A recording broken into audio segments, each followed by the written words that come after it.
Yo, laughing man. What's up? Yeah, I mean, I was testing it out, right? So I was trying to stream on Discord for a little bit to test it out.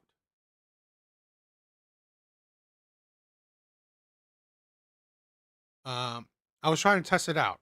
I don't know if I was playing. I don't know what I was doing. I was just trying to see if I could stream a bit on Discord, but I definitely want to stream more. You know, copyrighted stuff on Discord. So I don't have to deal with crazy stuff. So I want to do that.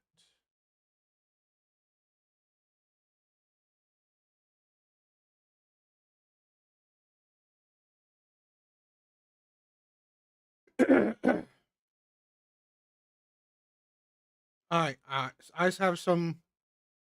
Brent, what is up? What is up, my brother? How you doing?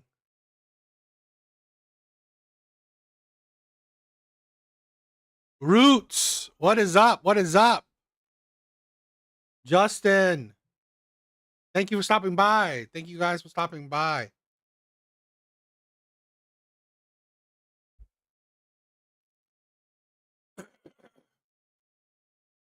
All right, so I have some stuff I wanted to check out.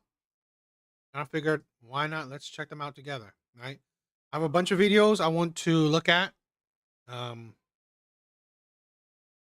So let's start. Let's get started. I have a lot of videos. I have a good amount of videos. Excuse me. So I want to get started. I want to check them out.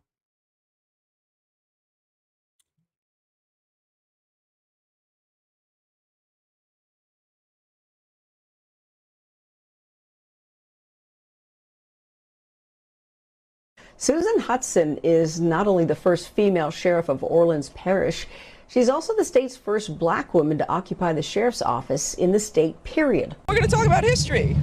When you do break a glass ceiling, you got to celebrate it. A new sheriff in town, Susan Hudson, breaking barriers indeed, as the first African-American female sheriff in the state's history. I'm tired of this shit. I mean, she's, you'll be seeing it, right? She's been talked about for a little bit. I don't give a shit if you're the first of whatever. Right? I don't care. I don't care if you're the first. I care what your action, what's your merits, what will you do, right? What is your qualifications for this job, for this whatever? That's what you should care about. When your actions can affect a good amount of people, right? A good amount of people. I don't give a shit if you're an alien, right? I don't care what color you are. I don't care what gender you are. I don't care. What I care about is how good you are at that. Give me a second.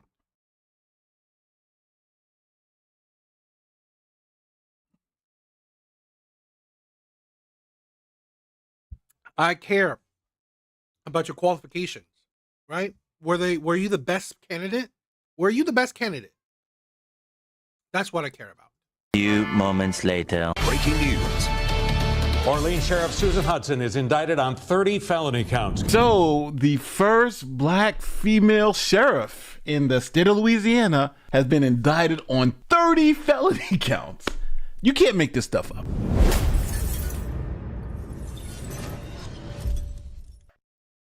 Here's a quick message from our sponsor, and she's about to make history being the first black female sheriff in Louisiana's history. We're going to talk about history. When you do. Why is she the first? I mean, the most, the most accomplished, right? The most accomplished, right? Sheriff in Louisiana history. Why isn't that? Why don't we focus on that? She's the most accomplished sheriff.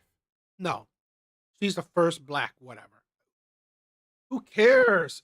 Break a glass ceiling, you got to celebrate it. A new sheriff in town, Susan Hudson, breaking barriers indeed, as the first African-American female sheriff in the state's history. I was looking at how long Louisiana's been a state, right? 200 plus years, and all that time, not one African-American woman has been able to get to this position.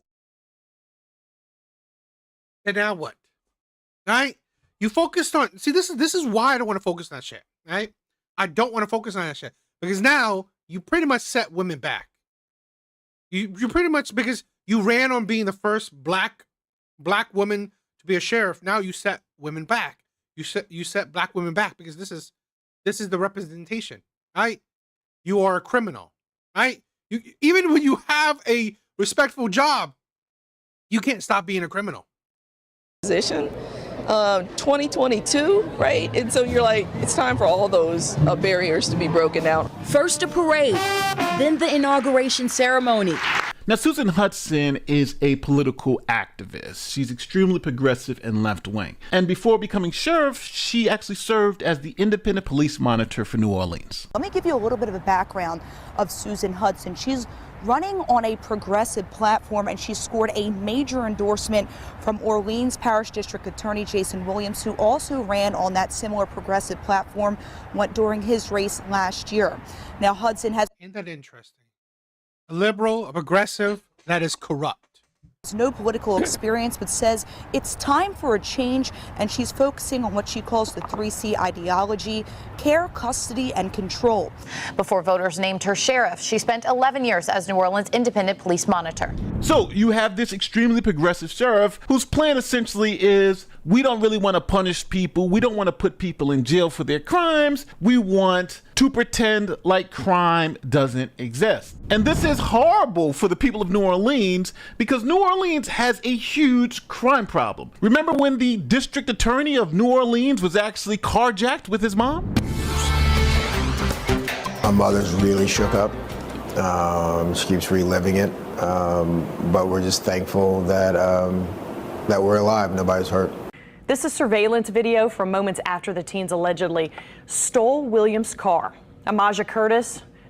Well, when you're progressive, when you're a liberal, you get what you deserve. Dejon Curtis, Santan Gilmore, and Ahmad Seals have all been charged as adults in this. Why are there no pictures? Why are there no pictures? You see this? You see this? Why are there no pictures? I'm pretty sure if this was Nick, John, I don't know, Sam, Ed, you would see pictures of white men, right? White boys. I guarantee you, they would put pictures of white boys. Every liberal is a liar. This is the thing. Liberals are no better.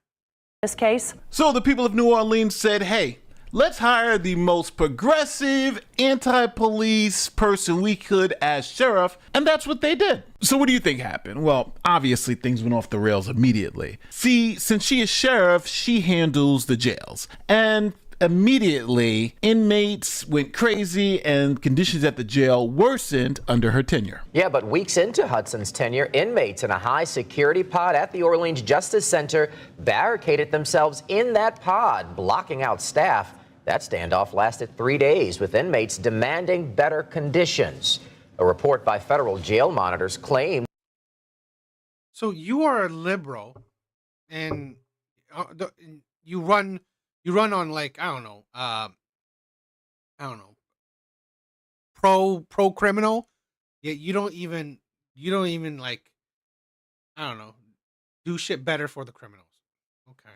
That conditions in the jail had worsened in some cases under Hudson's oversight. So under the progressive sheriff, things actually got worse for the inmates, not better. And then the controversies just started racking up. For instance, her incompetence caused the court to hold her in contempt because she wasn't securing transportation from inmates from the jail to the court. A New Orleans judge is accusing the sheriff of contempt of court, and she's now being ordered to appear before that judge tomorrow afternoon.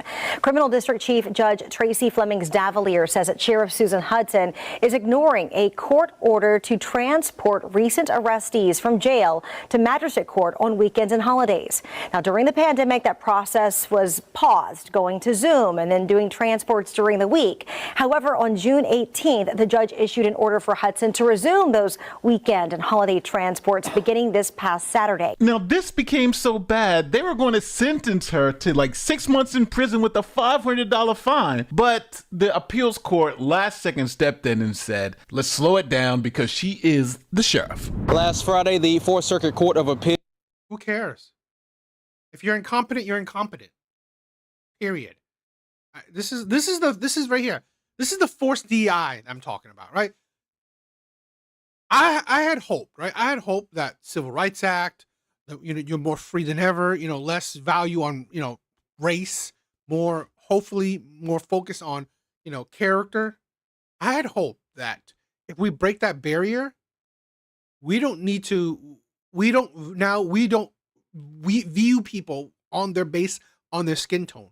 We will view people based purely on their merits, their character, right? Their accomplishments, who they are. But no, it's like we value skin tone more than ever before. That's the insanity. We value skin tone more than ever before. I was like, then what's the difference? So instead of caring about the white man, right, the white man's skin tone, now we care about black people or other races' skin tone. So you just instead of being racist to whatever, right, racist to minorities, now you're just go in reverse. I need to completely ignore the white man and just go for the minorities. Hey DA, I know this is off topic, but did you see what I sent you on Discord message? I just scanned the 2 cards and the value of them. I like them. Did you see this? Let me check it out. Oops. Because I didn't see it, but let me check it. Oh, a Dark Magician. That's not bad. A Dark Magician and a Time Wizard. Great cards. Are those first editions?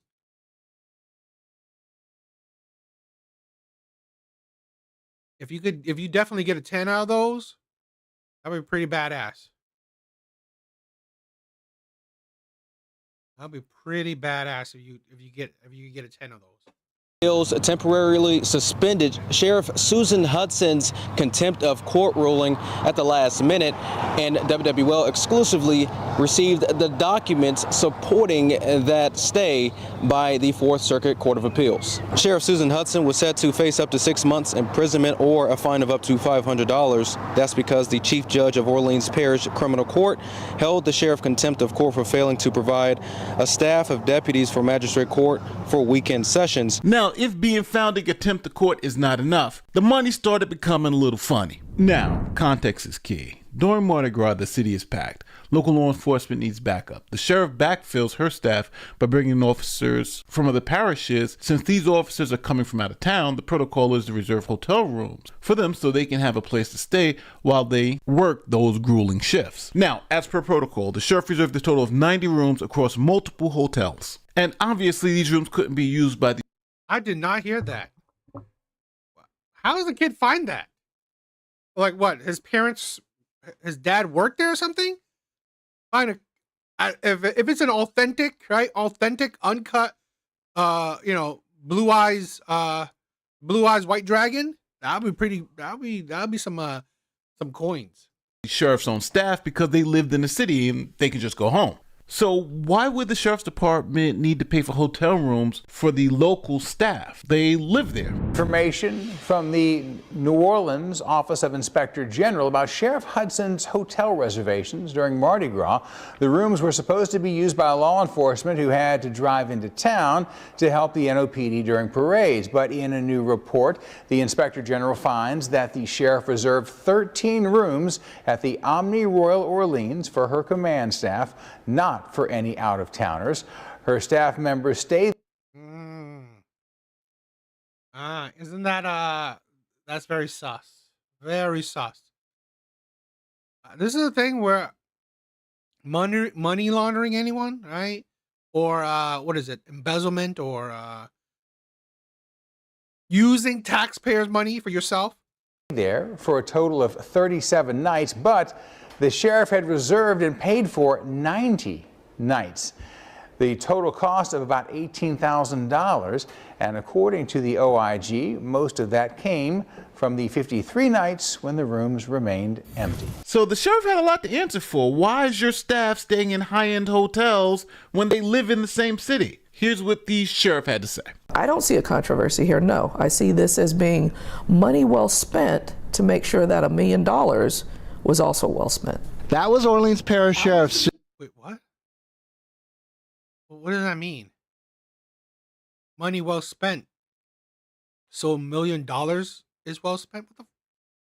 Are you stupid? Susan Hudson defending her decision to house 13 top deputies at local hotels, some for 11 days and nights while they helped with Carnival Parade security. But within hours of that interview, here was Hudson again. An honorary deputy of the Orleans Parish Sheriff's Office. Love my sheriff. That was Hudson thanking the owners of LA Canine, a police dog training company in Vermilion Parish. The company agreed to donate more than $19,000 to pay for those hotel rooms at the Omni Royal Orleans, Sheraton, and Marriott. However, in this Facebook post by one of the owners, Lance Broussard, he characterized the donation as helping the sheriff with, quote, a little problem. So crisis averted. The city got all its money back and... Kind of like it's, what is it? Getting a special treatment, right? So you are probably hiring this canine unit, okay? So you're pat in their pockets so they can help you with this controversy. Interesting. You know what? I was thinking about the Egyptian god cards, the 3 of them. I forgot their name. Yeah, I know. And plus, my niece got those giant Pokemon cards, 2 of them. I'm not sure if you know them. The Egyptian god cards don't cost much, and those big ass Pokemon cards, they don't cost much either. Now, if you don't care if they cost anything, then they're cool, right? I would love the great Egyptian god cards. I would love them. They're not really highly collectible, but I'm gonna get her the original starter deck because she got all new. Probably be a gem. Yeah, that'd be cool. Greed is a sin. I agree, Justin. And the sheriff was off the hook. Now, we got a problem. We got this woman who's been elected sheriff. She's supposed to be in charge of running a jail, but has no experience running jails. So things kind of got out of control. Legislative audit just released today scrutinized 3 years of operations at the Orleans Parish Sheriff's Department. It found over 1,000 instances of potential payroll fraud, leading to chronic staff shortages and missing cell block security patrols. The auditor found deputies performed less than 30% of required sale checks, and some cell blocks just performing 4% of those timed security patrols. Staffing is a source of the problem, according to the report, with some deputies allowed to double book shifts, staffing off-duty details at the same time they're scheduled to secure the jail. The auditor counting over 1,300 instances of what the report describes as this potential payroll fraud involving 179 deputies over 3 years. So as you see, the sheriff wasn't really doing a great job. And then you had the fact that there was a massive jailbreak. Massive manhunt after a stunning jailbreak in New Orleans. 10 inmates escaping, some charged with murder, all considered armed and dangerous. And authorities tonight investigating whether this was an inside job. Here's ABC's Maria Villarreal. Tonight, these stunning images from inside a New Orleans jail cell where 10 inmates, some charged with murder, escaped, sparking an urgent citywide manhunt. The toilet dislodged from a cell wall, exposing an opening. Scrawled on the wall above, "We innocent and too easy," with an arrow toward the hole where they escaped, out of view of the officer on duty. Yeah, the inmate was right. This was too easy. So here's what authorities said happened. Authorities say it happened just after midnight when the inmates broke a lock on a cell door. They were still able to exit the jail about 1:01 a.m. after breaching a wall behind a toilet in the jail. And based on video surveillance, they were seen exiting a door on the docks where we normally bring in supplies, scaling a wall and running across the interstate. Officials believe the escapees had help. These detainees received assistance in their escape from individuals inside of our department. They say the toilet Probably her. could not be removed with bare hands, suggesting someone inside the jail system may have helped the inmates unscrew it with a power tool. And yes, there was an inside man. Police arrested him. The hunt continues for the inmates still at large after breaking out of the local jail in New Orleans. But cops say they've found the inside man they believed helped them. A maintenance worker at the jail has been arrested, accused of cutting off the water. The jail worker has been identified as 33-year-old Sterling Williams. He reportedly claims he was coerced into turning off the water by an inmate who threatened to shank him if he didn't play ball. Now, just to put everyone's mind at ease, all 10 of those convicts were returned back to prison. In another development months in the making, the last of 10 inmates who escaped from a Louisiana jail in May was captured today in Atlanta. Officials say a Crime Stoppers tip this summer led them there, and they found the fugitive hiding in a crawl space. 10 men who escaped from a Louisiana jail in May by crawling through a hole cut in the wall behind a toilet. Above the hole, someone had written messages to the jailers, including this misspelled one, "Too easy, LOL." Groves was the last of the 10 escapees to be found and also the most violent. He was convicted of murdering 2 men on Mardi Gras in 2018. The New Orleans prosecutor says he is facing multiple life sentences. So obviously it seems like we had a bigger problem at play here. So state investigators looked at the whole department to see how things were being run. And after their investigation, they decided it was time to indict the sheriff. We start with some major breaking news. Orleans Parish Sheriff Susan Hudson indicted in connection. You should also indict or I don't know, arrest North Atlanta. Okay. You should also arrest everyone who elected her or was part of getting her elected. Connection with an investigation into last year's jailbreak in New Orleans. So this indictment comes in connection. Whoa, your friend is definitely a Yu-Gi-Oh fan. With a state investigation by Attorney General Liz Murrell's office into last year's mass escape by 10 inmates. The bombshell news came down within just the last hour. Arrest warrants released Thursday outline some of the state's evidence, alleging Hudson ignored years of federal monitors' repeated warnings that, quote, enabled 10 dangerous inmates to escape and remain undetected for hours. The warrant describes the jail as understaffed and inmates unsupervised, often relying on one staff member to monitor multiple pods from a control room rather than inside the pod. The warrant also alleges security logs were falsified and the prison's high security unit dissolved. During hours of unsupervised time, a federal monitor found inmates were, quote, assaulting other inmates, assaulting staff, destroying property, starting fires, smoking, possessing dangerous contraband, and or threatening self-harm. In addition to 14 malfeasance charges and 3 charges of filing or maintaining false public records, Hudson is also accused of obstructing justice and conspiring with CFO Bianca Brown to defy a court order. Brown was indicted on 20 similar counts. The arrest warrants are just a peek at the evidence to come. So now the sheriff's been arrested, got bond, and why wasn't her arrest recorded?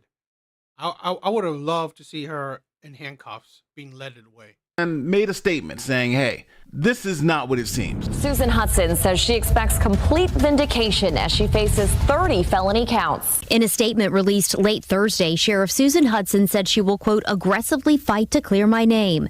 And she is, quote, confident the facts will vindicate both me personally and the work I have done. Fox 8 legal analyst Joe Responti expects unsurprising strategies from defense attorneys and state prosecutors. The defense is going to say that, hey, we tried as hard as we could, we just weren't good enough, and you can't convict somebody for being not good at what their job is. Now this left me to... You can't convict someone for being incompetent?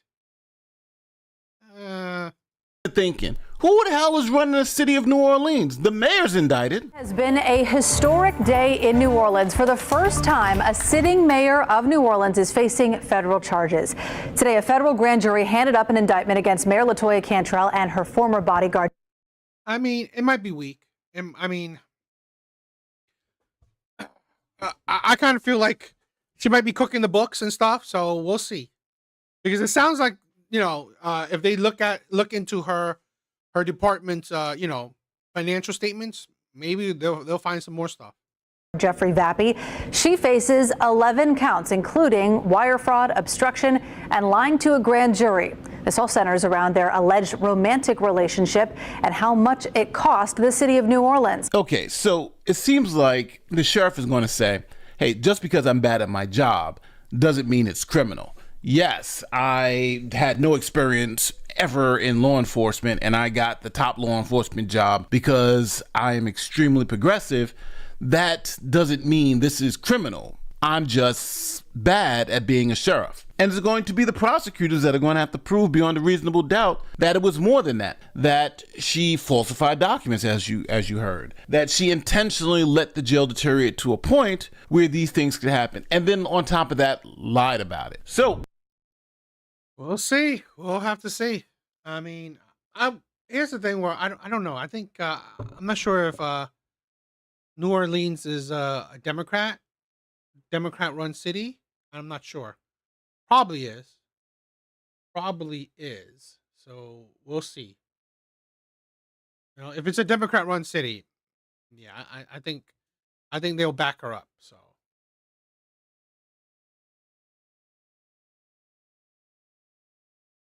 Here are a few clips from the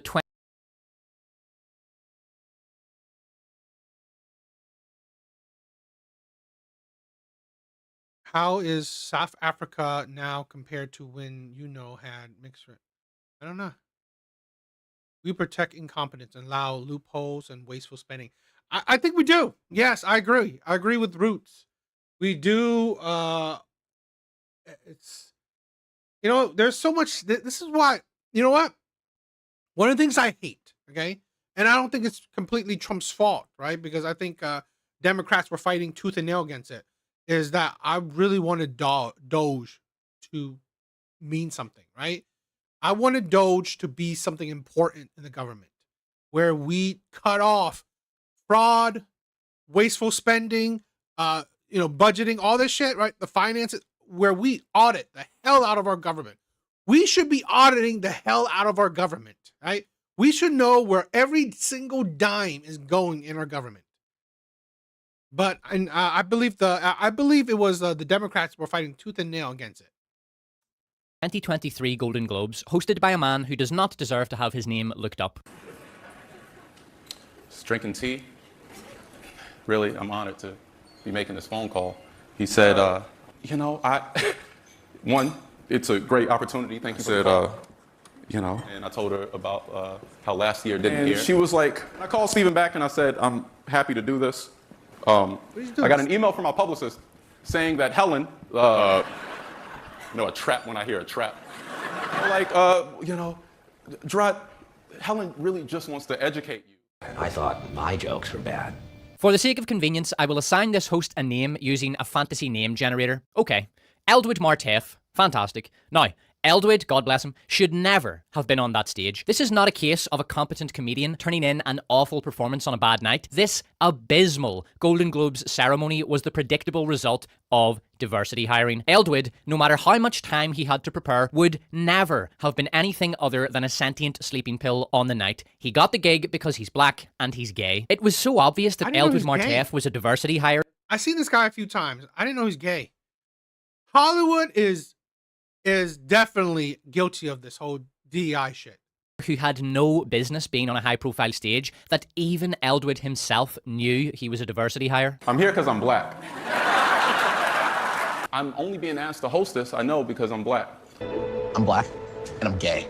And no, I assure you, Mr. Reflection, I hired you solely on the basis of your immense talent. You're not only a cherished member of this channel, you are a shining example of how DEI isn't necessary to... Fuck you! Fuck you! Get the fuck out of here! Fuck you, man! Get the fuck... everything it comes into contact with. But rather than make a video that ends up being yet another logical, moral, and ideological treatise on the wrongs of DEI, I instead want to focus on the fruits of this demon tree, because that tree is growing. DEI is not a fad. It is a parasitical retrovirus that has bound itself to Hollywood's DNA, and which will continue to cause immense damage before any attempt is made to combat it. As anyone who has ever worked can attest, bad things happen when you promote hacks to their level of incompetence. And as anyone who has watched a Hollywood production in the past few years can attest, contest, nightmares come to life when you promote diversity hacks far beyond their level of competence. So let's examine some of those things.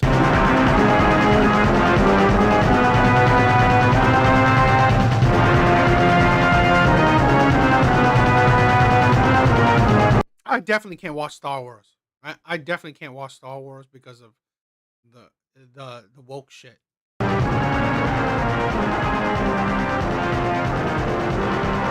By holding the fuck still. Instead, it bobs around like the cameraman is drunk. The director almost certainly would not be able to articulate why she chose shaky cam for this scene. She was probably just trying to convey to the audience that she was an artiste, and felt this would best be achieved by mounting the camera atop the shoulders of an 8-year-old child. The lightsaber choreography was a disgrace. The worst Star Wars had ever seen up to that point, though arguably surpassed thereafter by Rosario Dawson's pensioner calisthenics lightsaber fighting style in Ahsoka. The props looked cheap and fake. The staging was amateur and ugly. Shot composition often came off as random and jarring. To give one example of literally hundreds, there is a character whose name I'm not looking up, but who played the smoking hot Ilaria Sand in Game of Thrones. Obi-Wan Kenobi's lead character, Reva, is storming a hidden base with a platoon of stormtroopers, and Ilaria is holding off the entire platoon by herself because...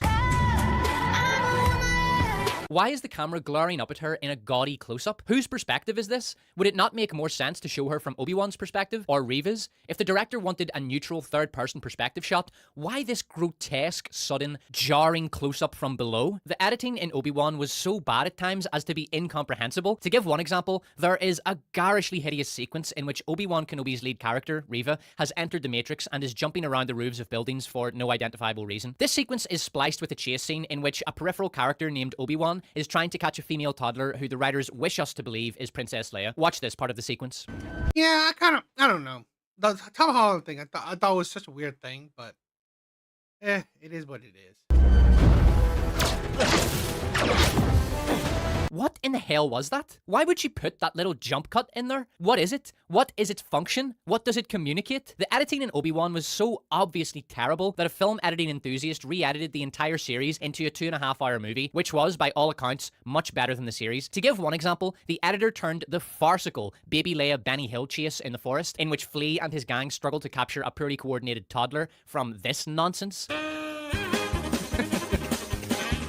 into this. She runs away into the forest and encounters the mercenary, but then we cut it here. No need for the stupid chase, which is truly one of the worst choreographed sequences in all of Star Wars. She's a 10-year-old girl up against trained adult mercenaries. She just gets captured straight away. Done. All of these technical problems with the Obi-Wan show, and there are many more, have nothing to do with the script. They are the result of bad directing. The director of all 6 episodes of Obi-Wan was Deborah Chow. She was also executive producer. Chow... I'm sorry. Kick out these women. Women should not be in men's spaces. I'm sorry. I've said this countless times before. Okay.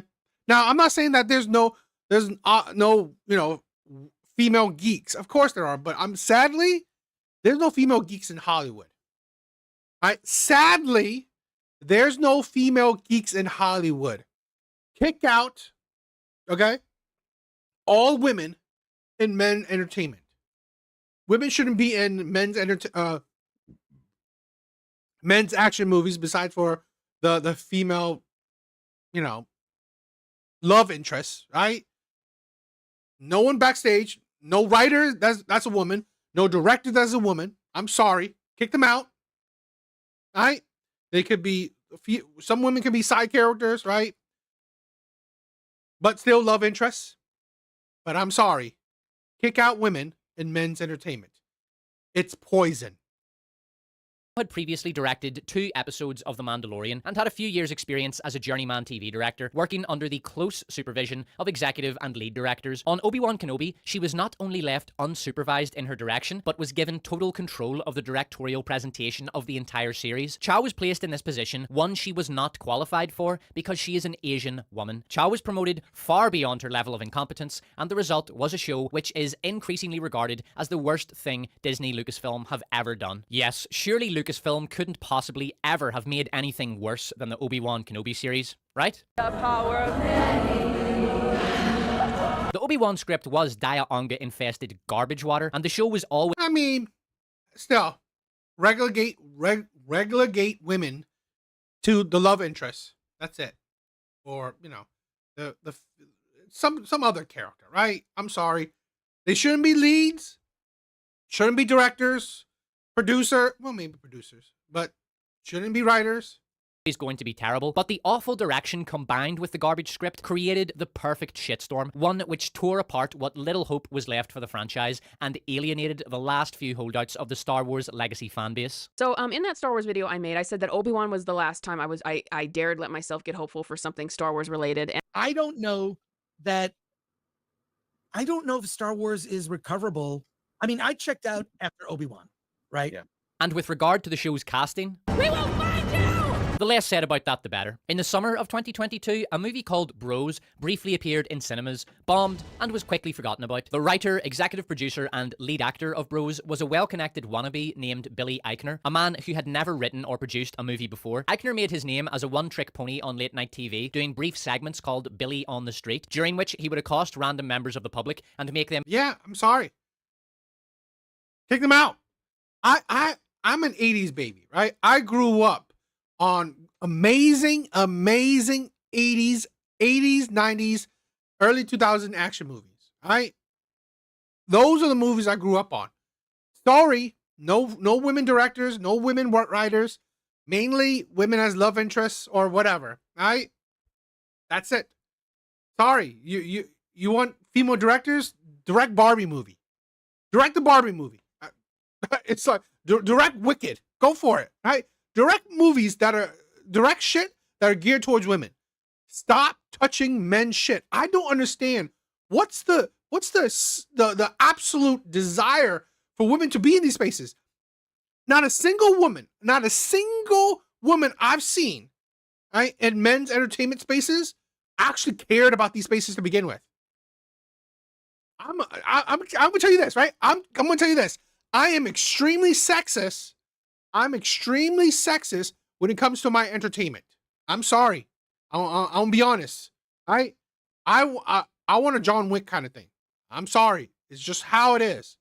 Right? It should be a man that is a badass man. Right? He should be badass. He should be, kicking butt, taking names. That's it.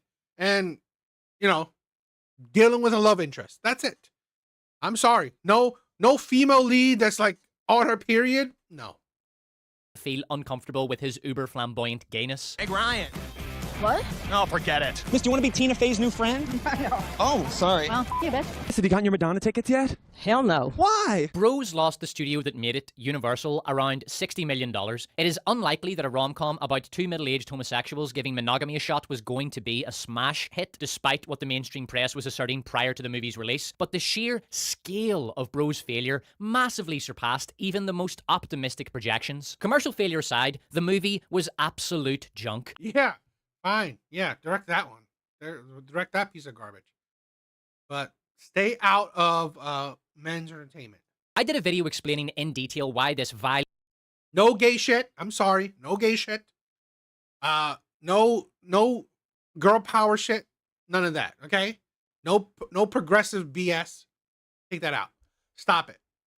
Drek is so disgustingly bad, and I admit that it would not be unjust to refer to me as a biased source when it comes to a critical analysis of the utter shite that is Bros, given that I would rather share a peach with Timothy Chalamet than be subjected to the auditory calamity that is Billy Eichner's voice. Am I gonna get butt-fucked by Jason Momoa while we're both, I don't know, worrying about a volcano? So here's the reaction of the despot's ally, Echo Chamberlain, following his initial viewing of the movie. I thought generally that the vibe was that it's a good-hearted, intelligent film that couldn't quite find its audience. But I watched it, and no, it's awful. It has no merit. The jokes don't land. It's utterly narcissistic. It's got the most horribly awkward needle drops. It's flat in tone. It's full of ludicrous shifts. And the big thing for me is just in terms of the narcissism. Billy Eichner was promoted vastly beyond his... Really? Disney and Lucasfilm data is showing almost 50% female audience for Star Wars? Really? Then that's interesting. Is that true?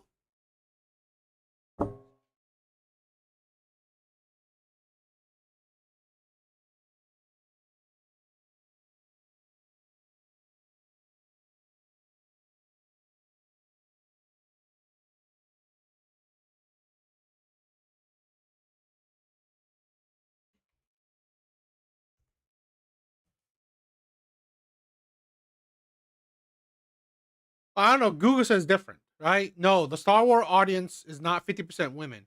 The fan base is predominantly male, with women making up about 30 to 35% viewership. I think that's actually a lot too. About 35% women. I'm a little bit surprised. I'm actually very surprised. I would think that it would be in the 20%. So even that's surprising, right? I'm surprised at that by a lot.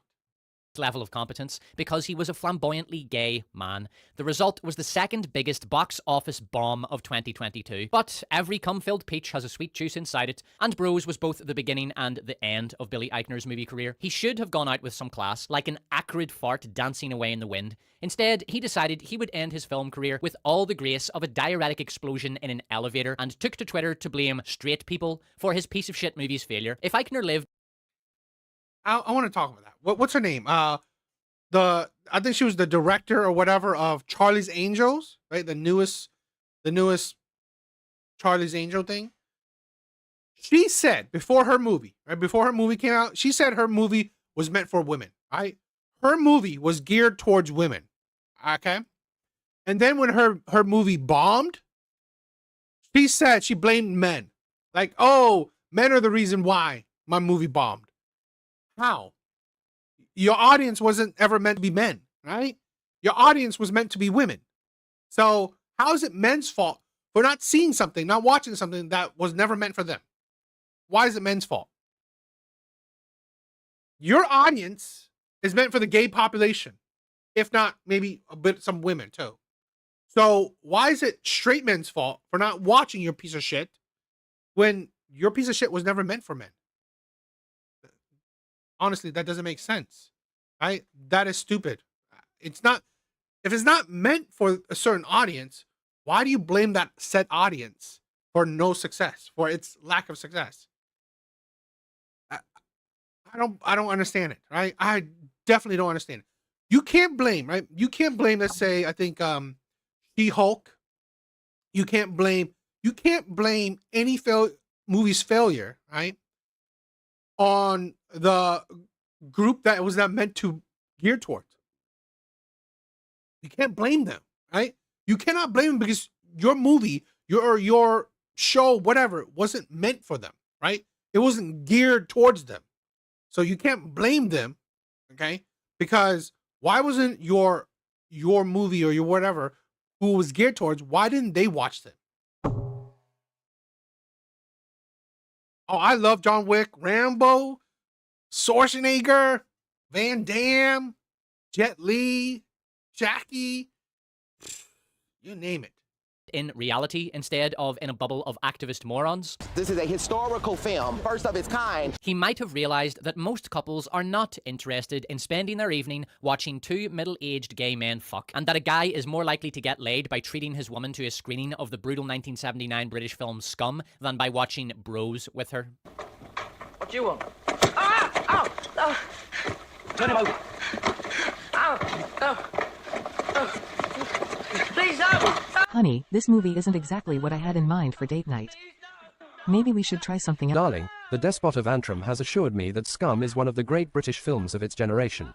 Try to enjoy the visual symbology and brutalist aesthetic employed by the director, particularly prominent in this scene. Before I get on to our next item, the Marvels, Bill O'Reilly will be weighing in with his in-depth analysis of the movie in our second episode of Bill O'Reilly Reviews.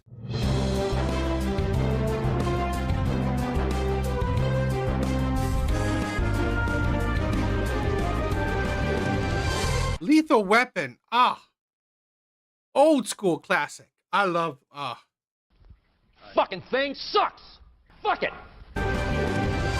Wake of Ant-Man 3 and countless Disney Plus series that no one watched. I cannot finish the shows. The only show I've actually been able to watch start to finish is Loki. It's the only one I've enjoyed. All of the other ones I've dropped after like 3 episodes. They're so fucking boring. The Marvels also confirmed Brie Larson as the worst casting decision in the history of the MCU and was yet another boulder on the back of an already broken career. That said, I unironically liked Brie Larson in Fast X. I have no idea what the function of her character was in the movie, but I do remember her materializing on a bridge, dressed in a bright blue suit and wearing Converse, I think, and carrying a submachine gun. If I recall correctly, she was sent to the bridge by the script because it needed someone. I did. I watched the first The first season of The Witcher, it was great. I love the first season of Witcher. To save Vin Diesel from Jason Momoa during a helicopter shootout scene. You know, it's almost sad that Hollywood took a genuinely talented actress who deservedly won an Oscar for her excellent performance in Room and turned her into this. You guys wouldn't happen to know how these things come off, would you? No? Fine. I mean, who the fuck looked at her performance in Room? We call him Old Nick. I don't know what his real name is. But he pretended his dog was... What's the dog's name? Jack, there wasn't a dog. And thought, you know what she is? An action star. That's the thing, right? I'm sorry.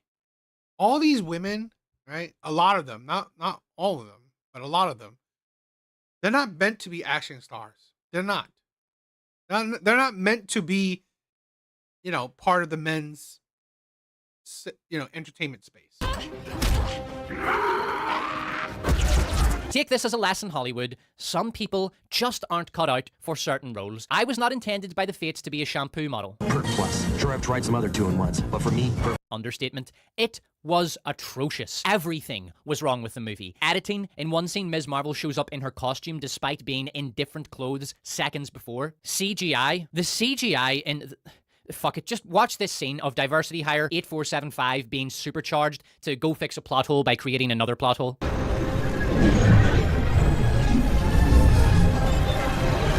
Fight choreography. In this scene, 8475 is under attack from Tom Hiddleston's wife and the Invisible Man, so Captain Marvel shows up and launches herself straight at the Invisible Man. Actually, I suspect they gender swapped the Invisible Man, so that was probably the Invisible Woman, who is also black and gay. Reflection of myself, reflection of myself, reflection of myself. The pacing in the Marvels was horrific. A non-stop, breakneck, nauseating spectacle that only slowed down once to demonstrate how little screen chemistry the three female leads had in a rocky training montage, but with all the charisma, struggle, drama, and awesome music taken out.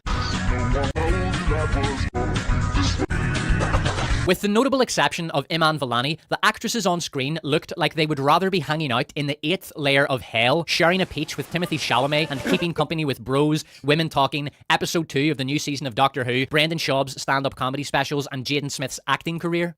You're wrong! That kid could not act his way out of a graveyard by pretending to be alive. That is a face for radio and a voice for silent movies.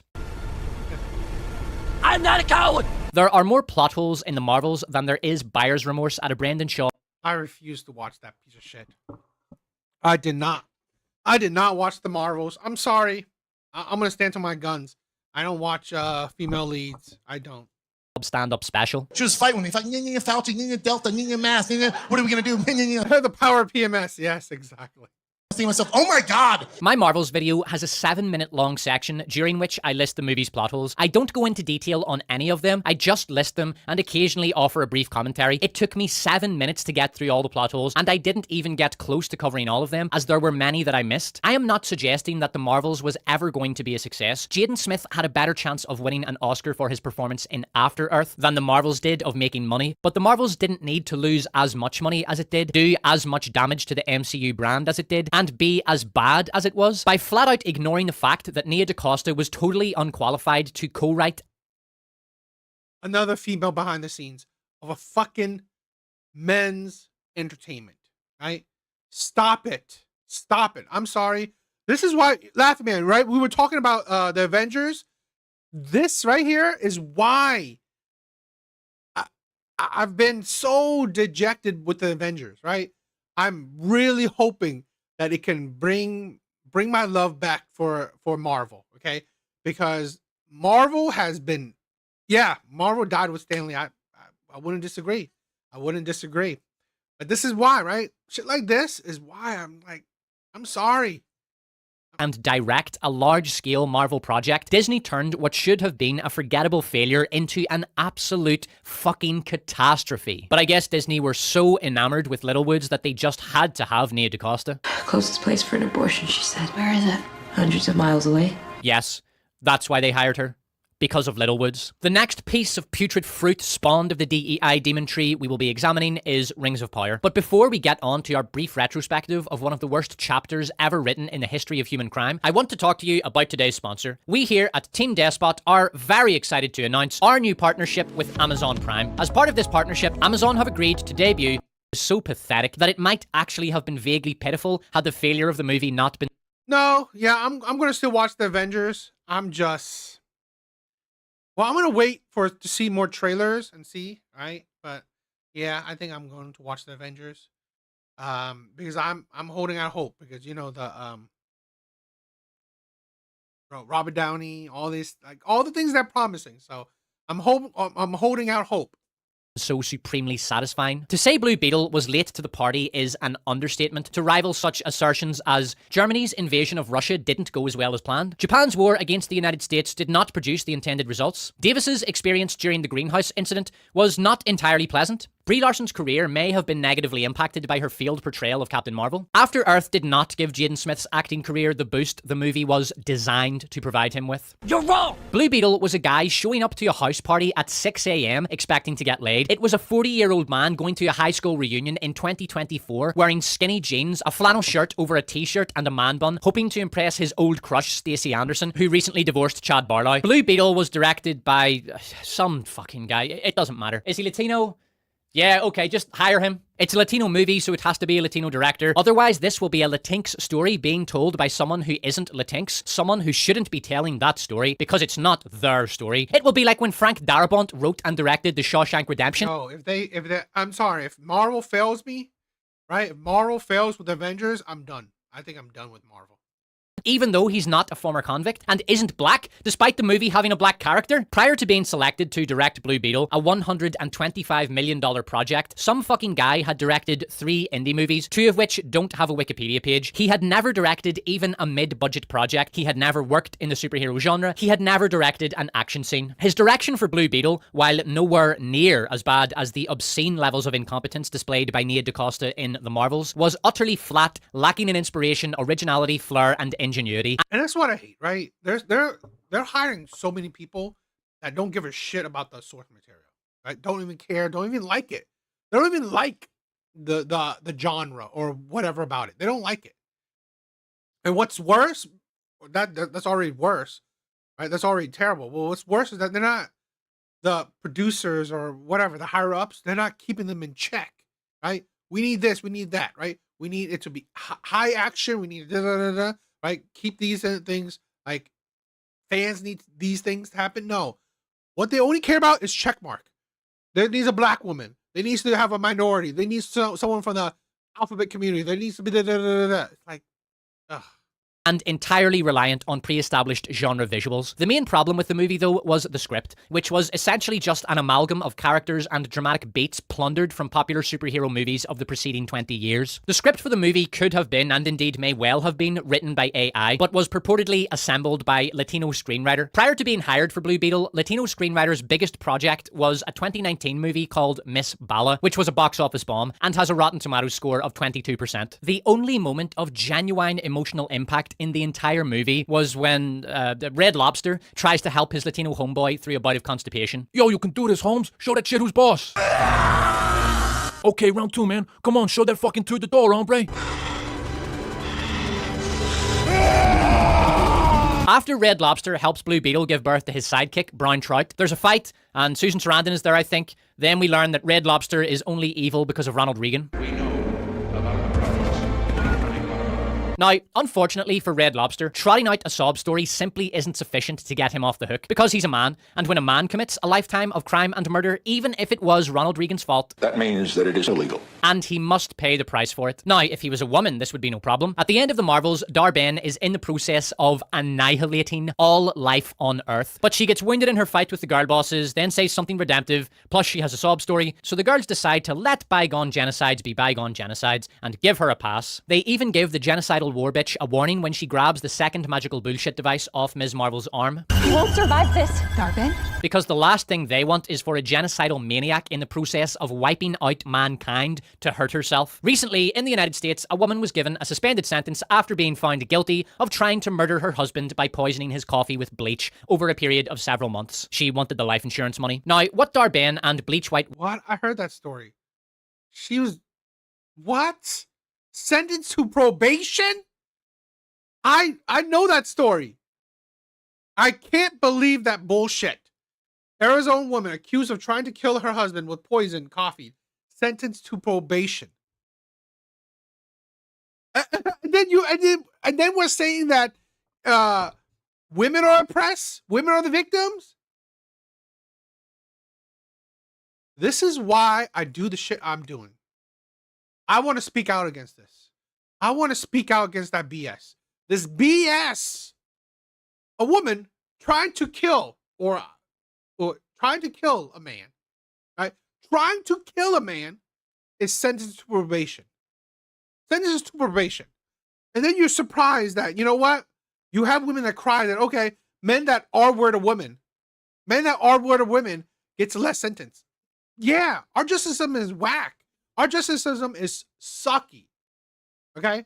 It's not just, oh, men have it easy. Men, there's no punishment. No. Our justice system is absolutely piece of shit. Our justice system is an absolute garbage. Right? It's a dumpster fire. That's our justice system right there. It's a dumpster fire. Bring in AI. I'm sorry. Bring in AI. Right? It's just, this is unbelievable.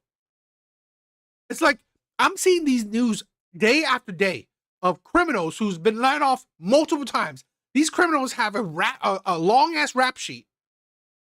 They've not in prison. They're let out, killed someone, and only to find out that they have, like, a deep history, a deep criminal history. Are you kidding me? Are you kidding me? Why are these people are so dangerous, so, like, destructive and terrible, and we let them out? Widow have in common is that they are both women, and when a woman tries to eradicate all life on Earth or bleach her husband to death, that means that it is not illegal. At the end of Poor Things, spoiler warning for anyone who is saving a viewing of Poor Things for a particularly masochistic day of penance, Emma Stone shoots her ex-husband in the foot when he tries to kill her. She then takes his body to her surgery and, with the help of her simp, removes her ex-husband's brain, then replaces his brain with the brain of a goat. Then we cut to a happy scene of Emma Stone and her friends good timing it while the ex-husband eats grass in a corner of the garden.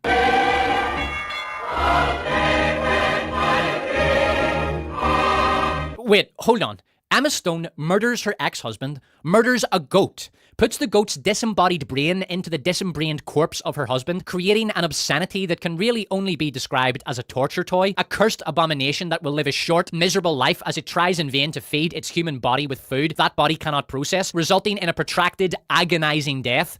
And the audience is supposed to view this as a happy ending? And even if feminism has demented your moral compass to the point that you agree with the filmmakers that this is indeed a happy ending because the evil, white, patriarchal, empire-building, FGM-inflicting man got what he had coming to him, what the fuck did the goat do? Why has this poor creature been condemned to an agonized death trapped inside a dead man's corpse? The word sadism doesn't even begin to describe the vileness of the atrocity Emma Stone has committed here, because even the Marquis de Sade could never, had he lived... Wonder if she tried it again, they would let her out. They probably would. I'm pretty sure if a woman, right, if that woman even tries to kill another man, she'll probably leave him out. They'd probably let her out. Yeah. To enjoy 120 years of Sodom, never have imagined an act that sank to this level of moral depravity. And judging by the cushy spot Emma Stone has set herself up in to enjoy the spectacle of the goat man's tortuous death, she has birthed this horror not out of a misplaced sense of justice, but rather for the sheer pleasure of it. She is a murderous, animal-torturing, psychotic demoness, and we, the audience, are expected, by our Hollywood betters, to root for this despicable bitch's bastard. Because when a woman murders her husband and desecrates his corpse by implanting a goat brain in it, creating a consciousness that will suffer horribly as it dies in unimaginable pain, that means that it is not illegal. By the way, Eldred Martef was in Poor Things. He demonstrated about as much charisma and presence in the movie as he did at the Golden Globes. I actually wanted to hurt you. Couldn't bear to see such dumb, accept the lie of religion, socialism, capitalism. Why do you stay with you don't know the world? And you fear it. Here is a list of superhero movie tropes that featured in Blue Beetle. Karen iPhone, hit that shit. We'll start with macro tropes. Claiming an identity first makes the movie new and fresh. This is the first time we have had a Latino superhero and a Latino-led superhero movie. It's new. The fact that the movie is an amalgam of played-out superhero tropes is irrelevant. Blue Beetle is original because tacos. Claiming an identity first that isn't actually an identity first. Blue Beetle is the first ever Latino superhero, except for Sue Storm, who was played by Mexican-American Jessica Alba, X-23 from Logan, who was Mexican, America Chavez, Namor from Wakanda Forever, played by Mexican Tena Huerta, and Ajak from from The Eternals, played by Salma Hayek, who is Mexican as a tequila taco at a cartel-run bullfight. Well, break out the Timothy Chalamet brand peaches and get ready to do to your Kleenex what the Greenhouse Gang did to Davis Boys, because the mere mention of Salma Hayek has given me the excuse I wanted to play this clip. What's the Adventure Zone days? Adventure. Oh, Avenger. Man, Laughing Man. You're whatchamacallit, you're like your spell checker is going crazy. Avengers Day, Avengers Doomsday.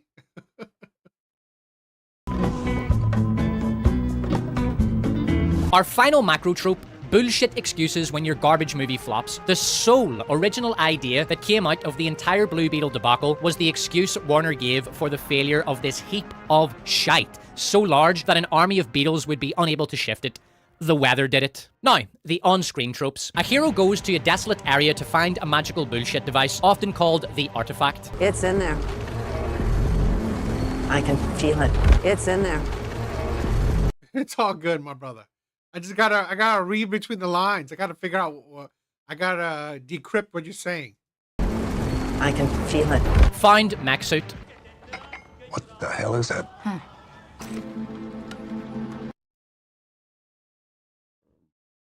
And I formula. I just checked, and all 12 songs on Is This It use the you and I formula, though on a few songs the singer uses a clumsy mix of first, second, and third person. Fucking terrible. As an indigenous person, like, you guys. You have no doubt forgotten Echo, but I have not. I was there when it released in January of 2024. I was there 3,000 years ago. Echo was like a parody of DEI. Okay, I was about to write, if South Park had made a parody of DEI, they wouldn't be able to come up with anything as farcical as Echo. But as I started writing that sentence, I realized South Park did do a parody episode of DEI, the excellent Into the Panderverse, and indeed, it didn't contain anything as farcical as Echo. It featured a race-swapped cast, a gender-bent character of ambiguous sexual anatomy, an all-female police department, and a Cartman-shaped Kathleen Kennedy from a parallel universe. None of that comes close to the sheer fucking farce that was Echo. A female Native American deaf amputee martial artist girl boss whose vaguely defined superpower is the ability to channel the superpowers of her girl boss ancestors. According to the modern rules of acting, actors are not allowed to play roles outside of their identity group because that would just be too much acting. So when Disney sent out the casting call for Amaya, they had to cast the only person who responded. Alakwa Cox had no acting experience and, unsurprisingly for a woman with one leg, no martial arts experience. The resulting fight choreography... The fight choreography was so hilariously terrible, it left the viewer with the impression that the only people on the planet even capable of losing a fight against Maya were Rosario Dawson and CM Punk. Here we go! The only good thing to emerge from the Echo catastrophe was that Alakwa Cox got a decent paycheck. The girl might not have been dealt quite as bad a hand in life as Brendan Schaub, since she does at least have a double-digit IQ, but no one can accuse her of having won the life lottery. The world is a dark place. It is a world of Eldwood Marteffs, Joe Coys, and Brendan Schaubs, men whose stand-up makes the brick wall behind them look like Dave Chappelle by comparison. It's a world of Jaden Smiths, Lily Rose Depps, and Ewan McGregor's daughter, talentless Napo babies who have a career handed to them on a silver platter alongside their lifelong get out of work. Her performance was described by The Guardian as toe-curlingly terrible. The entertainment industry is a putrefying swamp of injustice. In 2019, Amazon paid Phoebe Waller-Bridge $60 million to do fuck all for 6 years because of her success with Fleabag. Now, I haven't seen Fleabag myself, and hell will be celebrating their resounding victory in the Winter Olympics the day I do, but I hear it's good for what it is. It was a well-received, commercially successful show. If a man had made Fleabag, he'd be given some credit and enough clout to get another project going fairly easily. But Phoebe Waller-Bridge was a woman in 2019, so instead of another slightly higher budget project, she got $60 million to do nothing for, what's it been now, Jennifer Salke? Head of Amazon Studios, former head of diversity initiatives at NBC, forger of Rings of Power, almost 6. More women behind the scenes. More fucking women behind the scenes. Trying to promote other women. And then goes nowhere. years now. Not a great deal, though it is at least a far better deal than paying Brendan Schaub any amount of money to make it. Amazon started production on their billion-dollar disaster, Rings of Power. Meanwhile, they paid Alakwa Cox minimum wage to work in one of their warehouses. Seeing a disabled girl who was working in an Amazon warehouse catch a fucking break and get a well-paid gig playing a diversity hire in some piece of Disney Marvel shite was genuinely uplifting. After being cast as Echo, Alakwa said the following in an interview. I don't know why they're giving me this opportunity, but I'm just grateful. I'm just so grateful for all of the opportunities I've been given. Fair play. She doesn't even know why they're giving her this opportunity.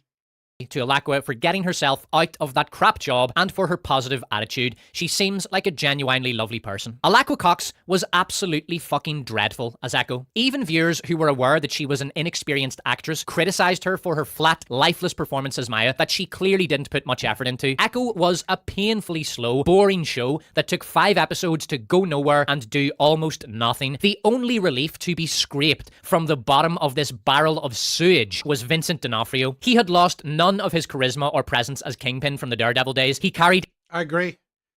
This video clearly shows the result of feminism. I've said this before. I believe feminism is the root of all evil, right? The root of all evil. The feminism pretty much pushed DEI. Feminism pushed all these craps. Every scene he was in with all the heroic effort of Joe Rogan. But guess what, right? Women, particularly white women, benefit the most from DEI. Carrying Brendan Schaub in one of their many podcast episodes. But the writing and dialogue was so terrible, Vincent D'Onofrio had so little to work with, that watching him try to salvage something from this ruin of a show was like watching Brendan Schaub try to get up after being KTFO'd by Roy Nelson. Big Boy Roy hit Schaub so hard with that shot that Schaub woke up with an IQ of 9, making it the first ever instance of brain damage resulting in an improvement in IQ. The only actors on the Echo production working as hard as Vincent D'Onofrio were the stuntmen throwing themselves through the air in a futile attempt to make Alakwa Cox look even remotely threatening. Echo wasn't just bad, it was embarrassing. Oh my sweet sugar-free Colombian vanilla fudge overpriced almond milk gender-neutral net zero fair trades, soy frappe. Yeah, that wasn't bad. Yeah. Wow, just wow. Tell me you're an ableist without American, non-hearing blinded. The problem with Echo wasn't the fact that it was an inspiring diversity showcase, it's that the writing wasn't up to standard with the incredible on-screen diversity. Many great characters in movies and shows have been differently abled, including differently abled characters are here to stay, and as a white person in the 50s, incel. Get a life you hopeless fucking chud. Marginalized people being able to see themselves represented in important cultural spaces such as Echo is literally everything. Mr. Reflection said it best. For marginalized people, a lot of energy is devoted to justifying your existence in spaces. So when Fuck you! I'm sorry, right? I believe this, right? I've said this before. I grew up during the 80s and 90s. I never cared. I never desired to see an Asian person on screen. Now, I loved it when I saw Jackie Chan, Jet Li and stuff, but again, I loved just as much seeing Arnold Schwarzenegger, Stallone, all these other action heroes on screen. I didn't give a shit that these men were white. I didn't give a shit. I didn't care. It didn't make the movies better, right? That's the problem. If you want to have, like, let's say a black actor, an Asian actor, whatever, fine. Does it make the movie better? Does it? That's all I care. If it doesn't, then it doesn't matter, right? Does this actor make the movie better? If it doesn't mean nothing to me. I don't feel like, oh my God, this shitty ass movie has an Asian person in it. Oh, I feel so much better. Fuck that shit. Fuck you, get the Oscarless hack! You're banned from the channel for one video, now get out! I don't see you as a bad guy. I never have. I respect you. I don't care, Carrie. You're still banned. Perhaps your recent exile did you some good. Echo didn't have big bars. What is up, my brother? To be terrible. Disney Marvel had everything they needed to make a compelling show. A protagonist with significant obstacles to overcome, a great villain in Vincent D'Onofrio's Kingpin, and a grounded setting with localized problems and relatable stakes. For once, the fucking multiverse wasn't in danger of imploding. The problem wasn't the box ticking on camera, it was the appalling writing that completely squandered the potential of the premise. Rather than treating Maya's amputation as a handicap that hindered her, and which she would have to work around, the writer... No. He was amazing. He was an amazing villain, right? Amazing villain, but I prefer with the Van Damme, right? Bloodsport was an amazing ass movie. Bloodsport, basically just ignored it. At one point, she breaks her prosthetic and immediately gets it fixed. That's it. That's the only reference to her missing half her leg ever being a problem for her. Other than that, she kicks ass, beats up brawny thugs twice her size, jumps from a moving train onto a pickup truck, and girl bosses her way out of bad situations. If she needs something, the script provides her with it through a local ally. Not once in the entire show does she suffer the consequences of her reckless actions or go through any real struggle. Kingpin had no agency in the series. Not only does he not kill Maya following her attempted assassination of him, he simps after Maya for reasons that are never made clear. He behaves like a complete moron, letting Maya run rampage even after it becomes clear that she is an existential threat to him and his operation. The potential for scaled down stakes were never taken advantage of because Kingpin's motivations and goals never got beyond he wants Maya as a kind of stepdaughter for inexplicable reasons. If Maya had failed to take down Kingpin, the only consequence would have been her death, which would have been quite welcome. I have no desire to see a former professional murderess go on living, a former professional murderess who blew up a warehouse full of... Next up, She-Hulk. Even though it was released not 2 years ago, She-Hulk is today remembered... yeah, I refuse to watch She-Hulk. I'm sorry. I did not watch that garbage when it came out.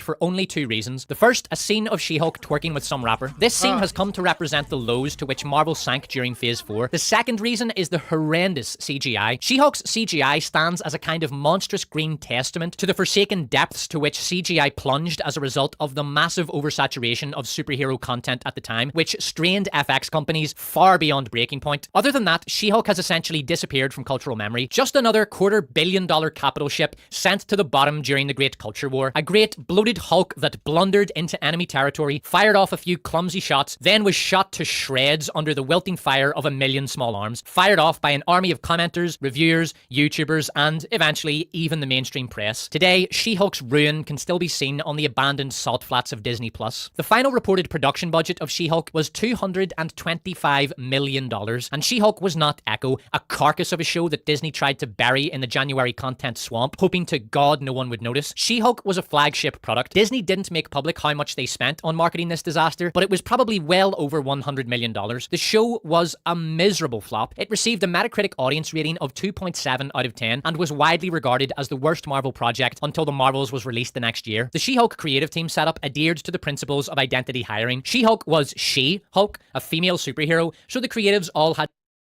all women. All women. Probably not a single woman that even likes comic books, that even likes men entertainment.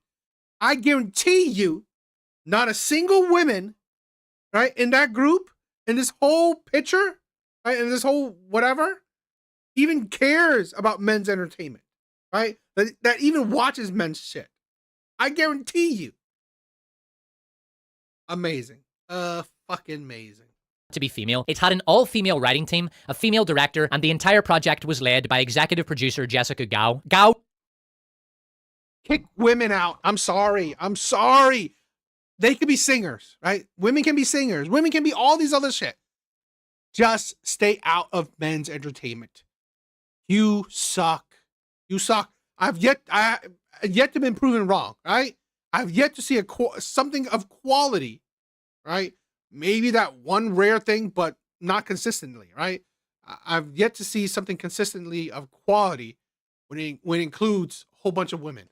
Wrote 3 of She-Hulk's 9 episodes herself. Episode 1. When I'm catcalled in the street, when incompetent men explain my own area of expertise to me. Episode 2. I am totally qualified, but now everyone around here is always going to think this is the only reason I got the job. It's so unfair. And the finale, episode 9. Yeah, come at me, bro! Rather than attempt to write a good show that viewers would enjoy, She-Hulk's writing team disappeared up their own arse and decided to make a super clever meta show that would own the chuds in the culture war by being a showcase for modern corporate feminism. You know, you've seen this show, so you know that baked into it is the idea that we're going to come under fire, no matter what. To me, it's exciting. It's engagement. You know, if people are saying bad things, they're still paying attention. The little troll that lives inside of me was utterly delighted that we were able to troll the trolls.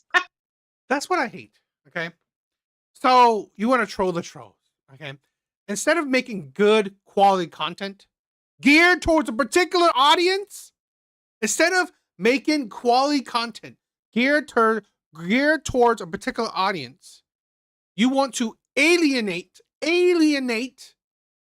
that said audience. instead. Makes sense.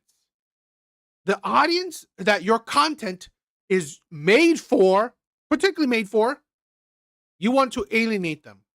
You want to troll them. Makes fucking sense. I'm sorry. Women do not watch this shit. Okay? I'm surprised that there's 30% of women watching it. I'm surprised. I am. But still, 30% is not even half. 30% isn't even half. And yet you gear this shit to who? Who is all this shit geared towards? Right? Who's all the woke shit, the DEI shit, the feminist shit geared towards? Because women aren't even watching this. People from the alphabet community is not even watching this. So you can't even you can't even bring new audience into this bullshit, right? Democrats, yes, right? It is. This woke shit, this progressive stuff, take it out of my entertainment. Take it out of my entertainment. And the writers would impress everyone with how meta and self-aware their show was. Oh, and Bruce swooping down from literal outer space to save the day in my story? That style of 2010's fourth wall breaking millennial humor, perfected by Ryan Reynolds in Deadpool, had worn paper thin by the early 20s, and when She-Hulk came out containing jokes like this, The defendant's client list be rejected, as it's not relevant to the litigation. Who's this asshole? it just felt dated, desperate, and cheesy, like a drunken uncle at a wedding pulling moves that went out of style 20 years ago to prove to the kids that he's still got it. Fourth wall breaking meta humor gasped out its last suffocated breaths a few months later with the release of Velma. When Velma Season 2 released earlier this year to an audience of a few YouTubers trying to content farm, the fourth wall breaks felt like something from a bygone era. It wasn't cheesy or cringe anymore, it was just pathetic. It was like a hair metal band in the mid-90s releasing yet another arena rock album with big drums, big guitars, big hair, and a personality shot album cover of aging rockers who refuse to let go of the past and move on, and showing up Season 1. Velma Season 2 was so dated, boring, limp-dicked, and unwatched that it was almost kind of sad. It was like watching a bully from last school year who squared up to the wrong guy and got the shite kicked out of him, come back after summer break a broken, weak, timid, and pathetic wee wimp, and you almost feel sorry for him until you remember what an absolute wanker he was to everyone. Michelle Gao's overriding concern with She-Hulk was entirely identity politics driven. Make the women look great and the men look dumb. Yeah, come at me, bro! Velma is She-Hulk's spirit sister. Both shows were released around the same time. Both had the explicitly stated goal of taking a DEI wrecking ball to a beloved franchise. Both masqueraded as a comedy by utilizing turgid, worn-out fourth-wall meta-humor. Both were led by spiteful feminists, eager to inflict as much misery on the male-dominated fan base as womanly possible. Both Feminist BS. Feminist BS right there, right?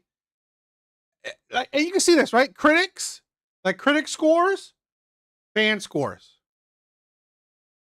People that were bots, people that are telling the truth. Take women out of men's content. I'm sorry. Women don't care. Women don't care about this shit.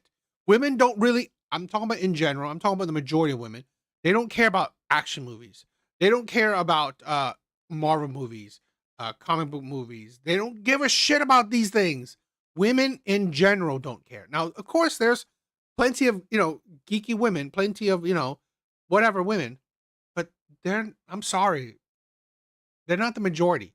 Plus, the content that men were making, women liked that anyway. Those women, they liked it. were widely despised, and both were total failures. A DEI project is like a skag binge. It's great fun at the time, but there's a massive price to be paid for it afterward. When the activist showrunner is high out of her mind on virtue signaling, identity politics, and chud scolding, she thinks she's got it going on. She's the center of the party, the main character in a world of NPCs, the focal point of the cultural conversation, the face on the front cover of the internet. But when her project inevitably fails and she loses her supply of skag, the high wears off and the come down starts. Here's an old example of an actress high out of her mind on identity skag. I do not need a 40-year-old white dude to tell me what didn't work for him about A Wrinkle in Time. It wasn't made for him. Yeah, it was fun at the time, wasn't it, Brie? But it wasn't made for him. This is how a lot of those people are, right? It wasn't made for me. It wasn't made for them. It wasn't made for them. Okay, cool.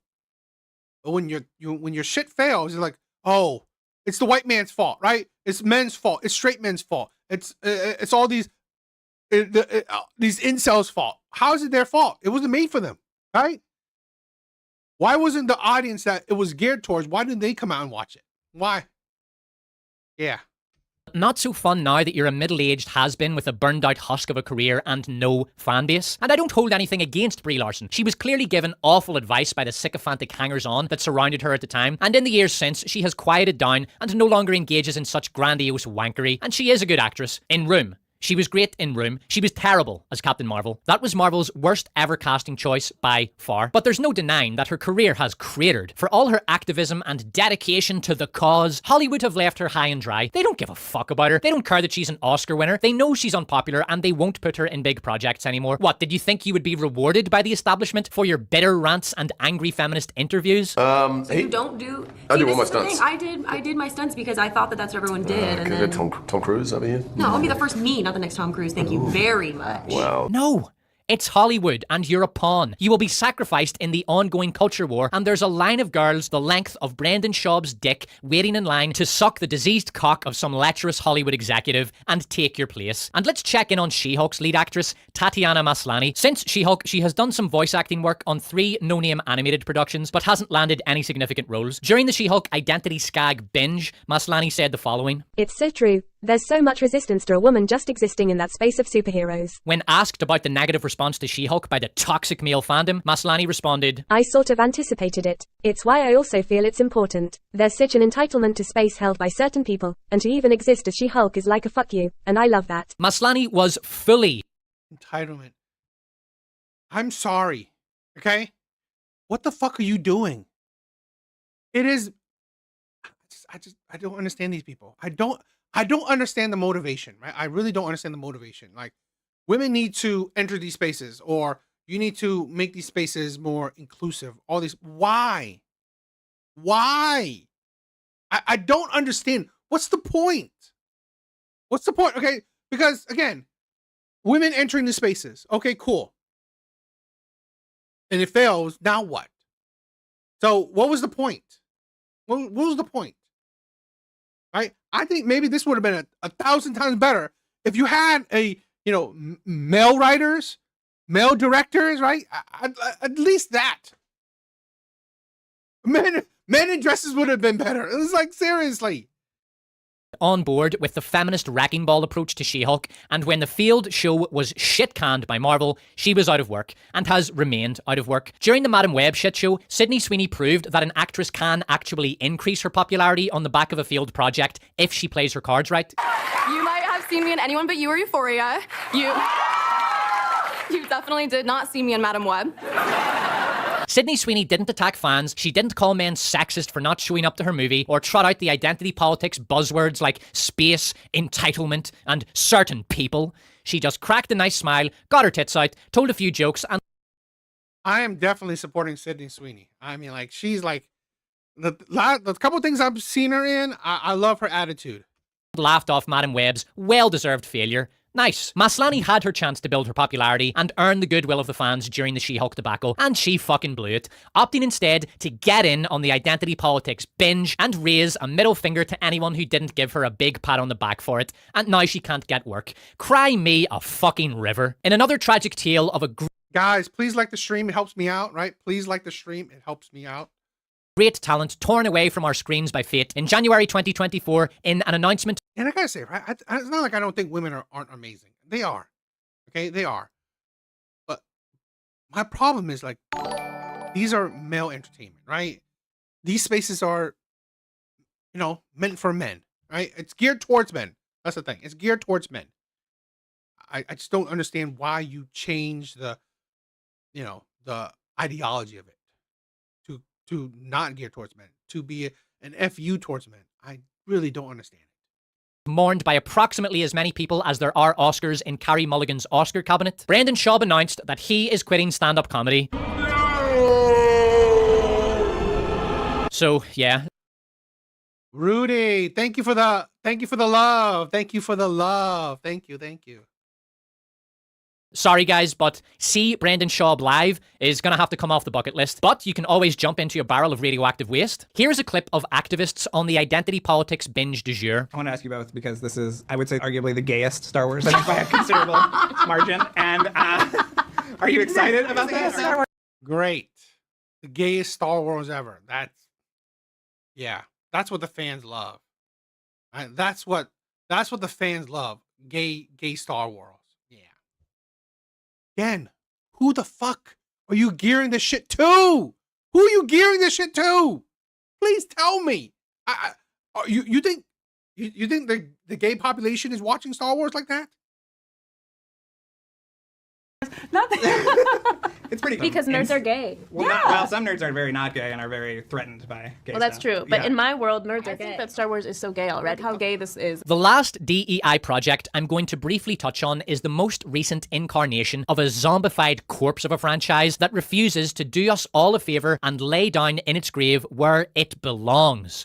Star Wars. The project in question is, of course, The Acolyte. The Acolyte has been a gift for content creators. YouTube is currently awash with videos about the show. It has generated a vast quantity of ad revenue for many YouTubers across the content spectrum. The Acolyte is the most generous gift since Davis was given enough pounds to buy a small mansion. The series is terrible, obviously. The dialogue, acting, pacing, and editing are all dreadful. As of the writing of this script, the first 3 episodes have been released. I will be doing a review of The Acolyte, but it will be a full... Oh, this must be an older video. Oh, it's a year ago. Yeah, The Acolyte is a piece of shit. Season review. For now, I am content merely to observe while the great mass of YouTube content creators do to The Acolyte what the Greenhouse Gang did to Davis. Rather than blow my load on what is admittedly a tempting target in the first 3 episodes, I am content merely to wait and watch until the season climax before I thrust myself upon it. What I will say is that Kathleen Kennedy has once again proven that she is both the worst Hollywood executive of all time and the worst perpetrator of DEI-focused projects to date. The Acolyte is under the dictatorial control of an identity politics-obsessed moron, and her show, far from being the bold, subversive statement she no doubt imagines, is exactly what we all expected. Strong, powerful black female not evil twin will turn out to be fully justified in her murder of 4 Jedi, and whoever else got in her way because she no doubt has a tragic backstory, and when a woman with a tragic backstory goes on a murder spree, or commits serial genocide, or murders a goat, or tries to bleach her husband to death... That means that it is not illegal. Yord is a man, so his function is to be constantly torn down and upstaged by the female characters around him. Then we bring him back to the ship for questioning. Or we skip that, and she just talks to him. Padawanker is an annoying wee bitch who never misses an opportunity to humiliate Yord and put him in his place. Yord, put your clothes on. Trinity was in the show for a bit, but she's dead because in a bold, stunning, brilliant, and highly original move, Leslie Squareheadland... Justin, thank you for stopping by, my brother. Thank you for stopping by. Thank you for the support. I love you, my brother. ...killed her off in the opening scene.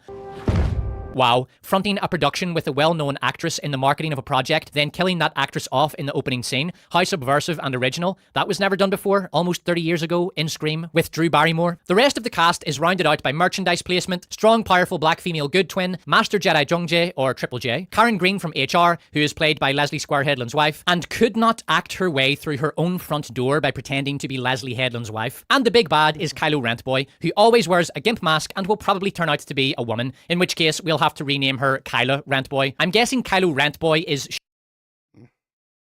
Yeah, it's ridiculous. Absolutely ridiculous.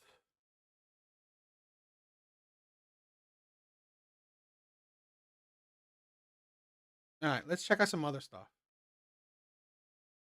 Let's check out some other stuff.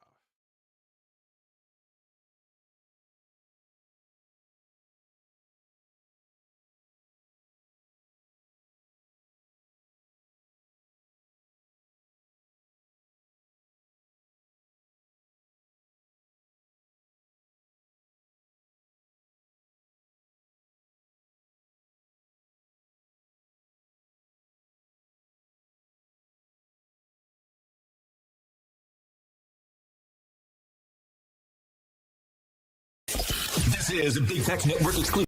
Open up their eyes, you know what I mean?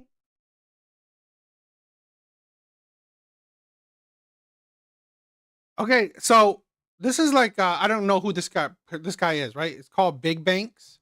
Guess he's a YouTuber or whatever. I know this is 6ix9ine, right? I saw a bunch of clips of this on TikTok. I wanted to check it out. I thought it was interesting. That looks pretty badass. Let's check it out. I don't know if this is gonna be good or not. I'm just watching some YouTube videos I have saved, so. Facts or your perspective? Which one is it? Nah, it's facts because. Or they your facts or facts? First off, Nah, we're gonna get right into it. Why you wake up with niggas on your mind? That's what I want to know. So, I got this. So, why do you wake up with guys on your mind? When I wake up, right? I don't wake up with niggas on my mind. I wake up me responding to niggas, right? I'm from New York. I feel like a lot of rappers, they wake up and mention 6ix9ine, they not from New York. When Meek Mill mentioned me, right? When Meek Mill mentioned me, he not from New York. When Lil Durk mentioned me, he not from New York. When King Von mentioned me, he not from New York. When 21 Savage mentioned me, he not from New York. Why do they got an opinion on my life, my case, not being from New York or having anything to do with my case? You know what I mean? In the same rap shit though. Yeah. So I'm not in the same rap shit, so they can and I can't. You get it? So it's not like me waking up. Ah, see, the hypocrisy. So why I wanted to check this out is because 6ix9ine was schooling this guy, right? Showing his hypocrisy. Showing the hypocrisy of the black community, okay? In general, right? This guy has the mentality, oh, why do you have, why do you have the, these guys on your mind? Oh, it's like, because these guys were talking about me, right? How come these guys could talk about me, but I can't talk about them? Oh, because you guys are in the same rap shit. So doesn't that answer your first question, right? Doesn't that answer your first question? You're kind of stupid then. And saying why I'm waking up with on my mind, they mention me first. So like, I got the right to defend myself, or is it only like a one-sided thing? You get it? Yeah, I'm not here to like. But you be overdoing it with the antics and shit. I feel like if you say what you say, respond, you just overdo it to me. You don't keep it a break. So what? That's not. Who are you to tell someone else they're overdoing it? Would you just overdo it? All right, so there's rules to like levels now. Like, you know what I mean? Once you mention someone, you can't control the consequences of that, right? Because every action has a reaction, right? Right now, if we jump in the pool right now, right? That action causes us to what? Get wet, right or wrong? Okay, yeah. So every action has a reaction. So I'm just reacting to these mentioning me. Let's. I mean, I like, again, the few clips I saw about this on TikTok, I'm kind of surprised.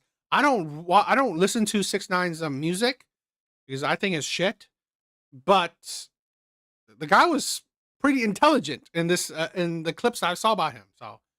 Like this. Remember when I made this on, and he's already saying like pretty intelligent shit. This on your platform right here, right? You want to start off with my partner? I just want to start off. Let's start off with the truth. This interview came out before I even responded. Do you torture us with this? Why, dude? Harley knows how to read. Why is a pause every time he talks? I know he does. I mean, again, I'm not saying that he's actually intelligent, but I mean he's not like as stupid as I thought he is, right? He's not as stupid as I thought he is. I'm not saying that he's, actually intelligent, but he's not as stupid as I thought he is. Am I right or wrong? I don't know. I don't keep up with it. So this interview came out 4 months ago. I would say, right? So I never mentioned 21 Savage, but this is what you gotta say on the Big Bang Show.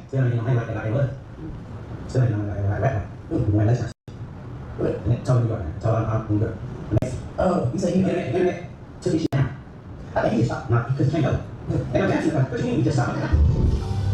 Look at all that extra right there that you doing. Now watch this. He said, the nigga wearing lace fronts, the Mexican, right? I'm the Mexican, I'm the nigga with the lace front. He said ain't no more gas in the car. Which car? This car? Ain't no gas in this car, ain't no more money like that? Yo, Bank, you in my crib right now. This is my house. Getting money where? Ain't no more money, and I see you said, I think he just stopped. I just stopped because I mean, he probably does have street smarts, right?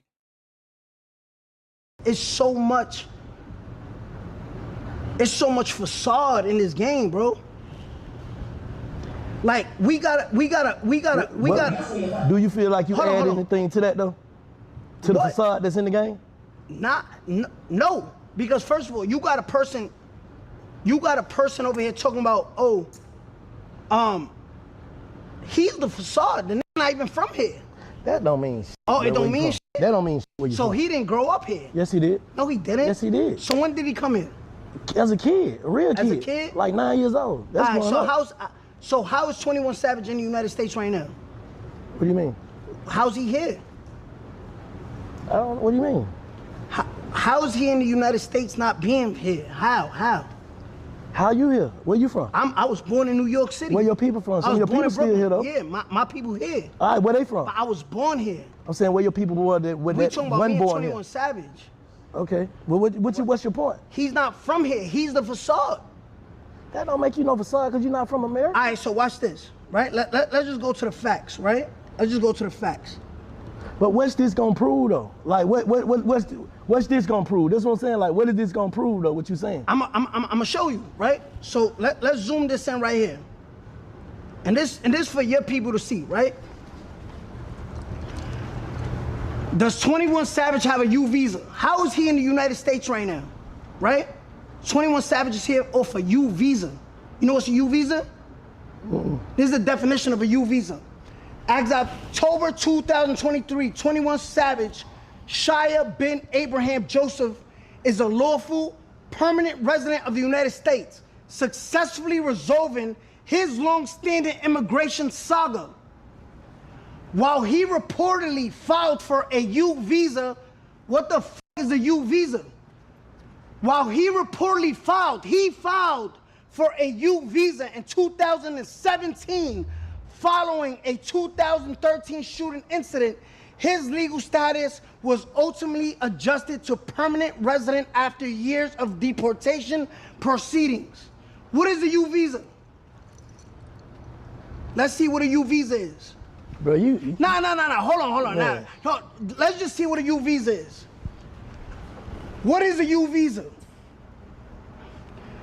A U visa is a U.S. immigration benefit for non-citizen victims. Keyword, victims.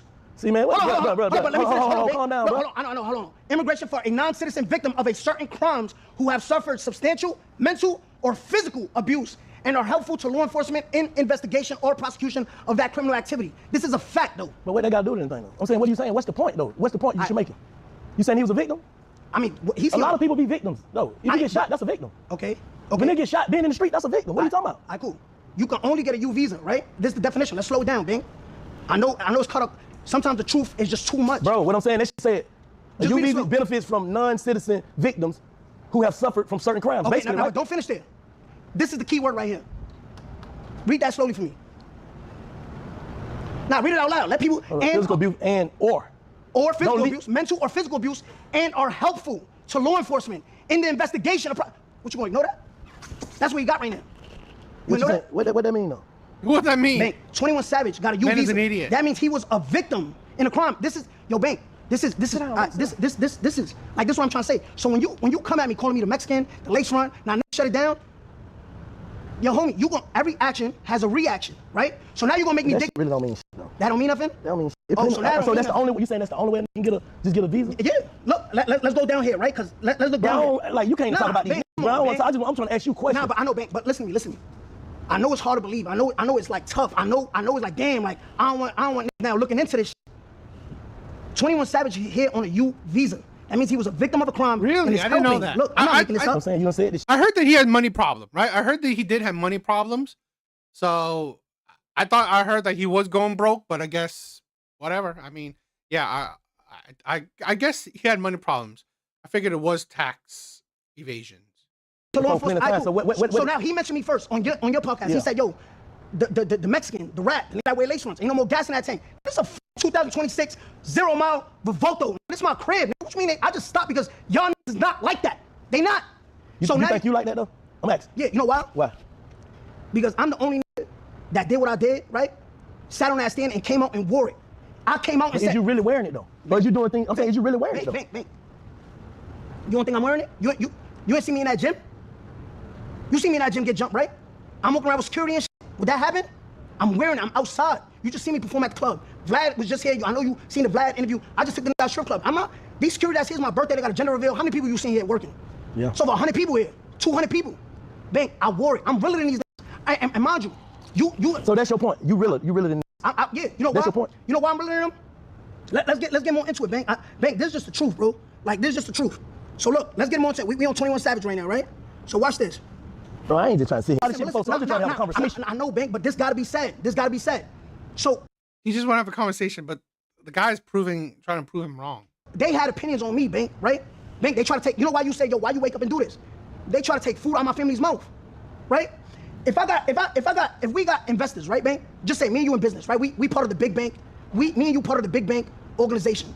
We got $1 billion investors, right? And you say, yo, man, are you telling investors, yo, man, I think we gotta cut 9 out. And the investors say, yo, Bang, what you mean? Why we gotta cut 9 out? Yo, nigga, right? And the investors like, they look up so much to you. You got a following. You got a fan base, Bang. Yeah, you know what? I think I've been seeing 6ix9ine trying to stream. That's always the thing.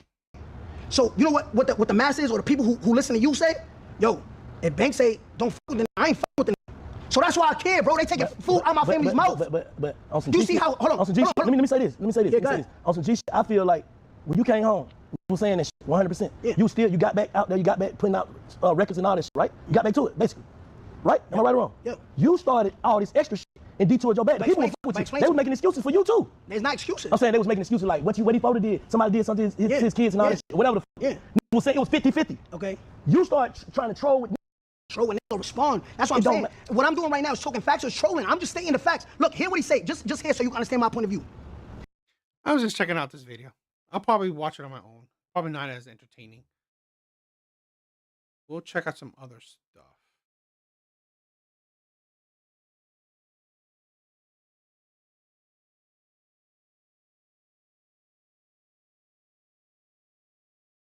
Let's check out some other stuff. I think they need to assess the landscape on whom they're dealing with. And they said, you know, yes, we know that men and women are wired differently, but women, like men, don't get enough credit for the discipline that it takes for them to stay on the straight and narrow and make sure that they are solely, faithful. Like, even though we're wired that way, it's like as soon as they slip up, then it's like, oh, well, you know, they ain't shit, whatever. But I actually sat there and thought about it, and I'm like,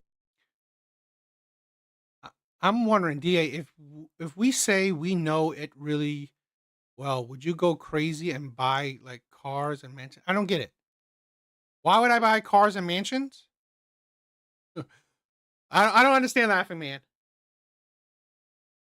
like, well, that is kind of true. And I'm not saying that, okay, well, women deserve credit too, or, you know, but it's just like being as though you guys are wired that way. It does take a lot of discipline to be able to know that, okay, this is going on over here. Let me move this way so I don't get tempted. I'm not seeing something and put myself in a situation. Now I fuck up my whole relationship, something that I built. So, I can rock with you on that. If a guy who the average dude gives his girl $100, it should mean more than if a rich nigga gives his girl $100. Yes, I couldn't understand. Bro, the auto-correcting thing is like making it hard to decipher what the hell you're saying. It's because that $100 to that average nigga means more. It's the same thing. Like, but cool, whatever. You know what else is super audacious? That so many women feel like they should have the best of us as men all to themselves.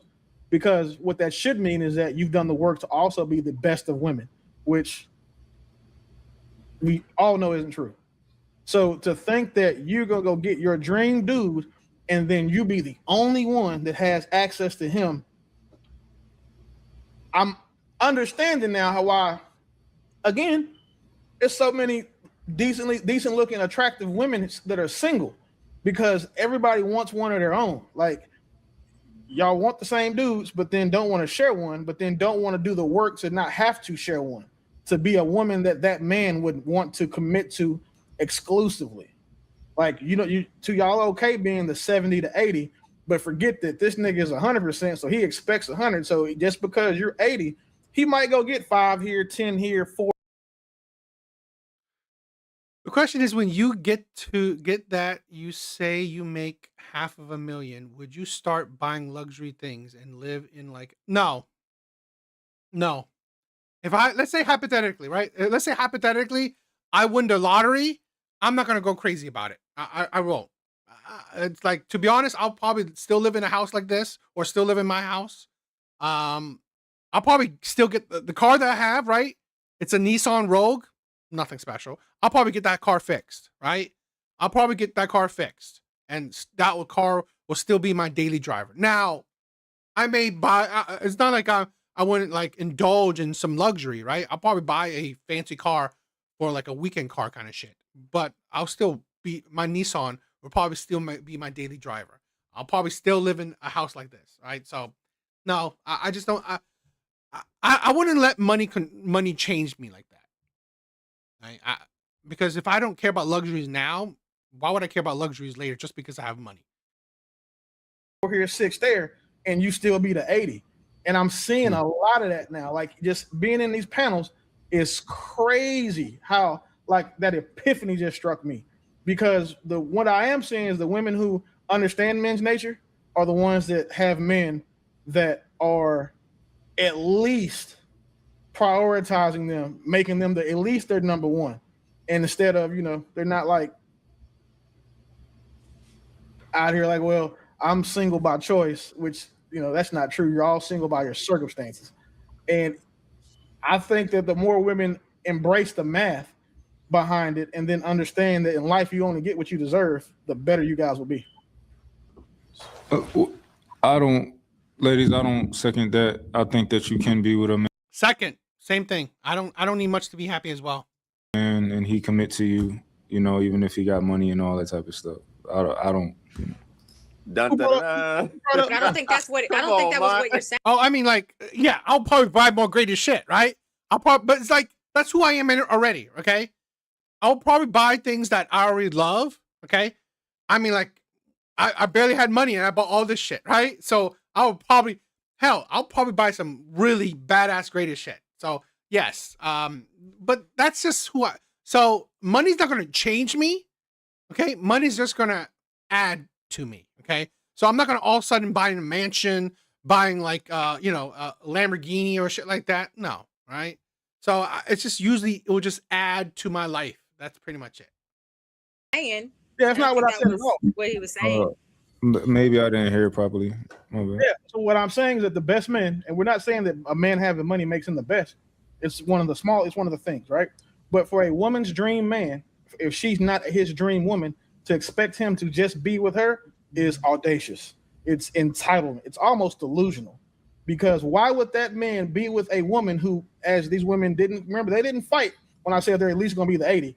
Nobody said, well, I'll be 90 for him or I'll be 100 for him. I'll do the work to do those things. They just took the 80 because that's good enough for them. Why would that man have to settle for a woman who is less ideal for him than he is for her? So when women accept that and either one, do the work to become that man's dream woman, they're going to have to share niggas at the end of the day, or be cool being single, or start eating pussy. Like, you got 3 options. It's just whichever one you decide you want to do.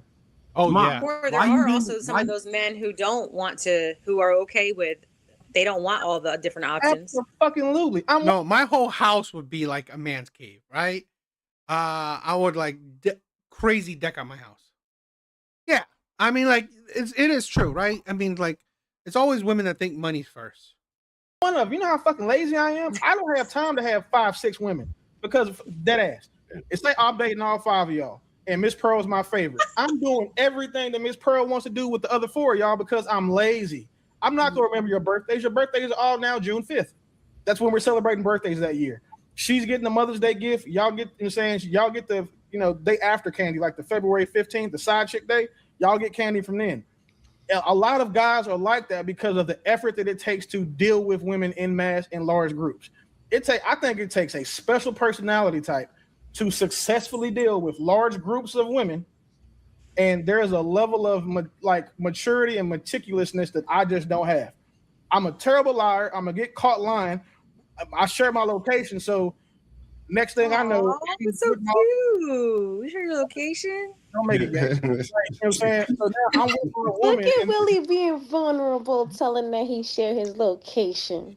Y'all think it's vulnerable because I'm lazy, but whatever. Again, So now I'm with Miss Pearl because she's my favorite. The rest of you motherfuckers outside of my bushes waiting to catch me when I leave. Like I don't have that in me.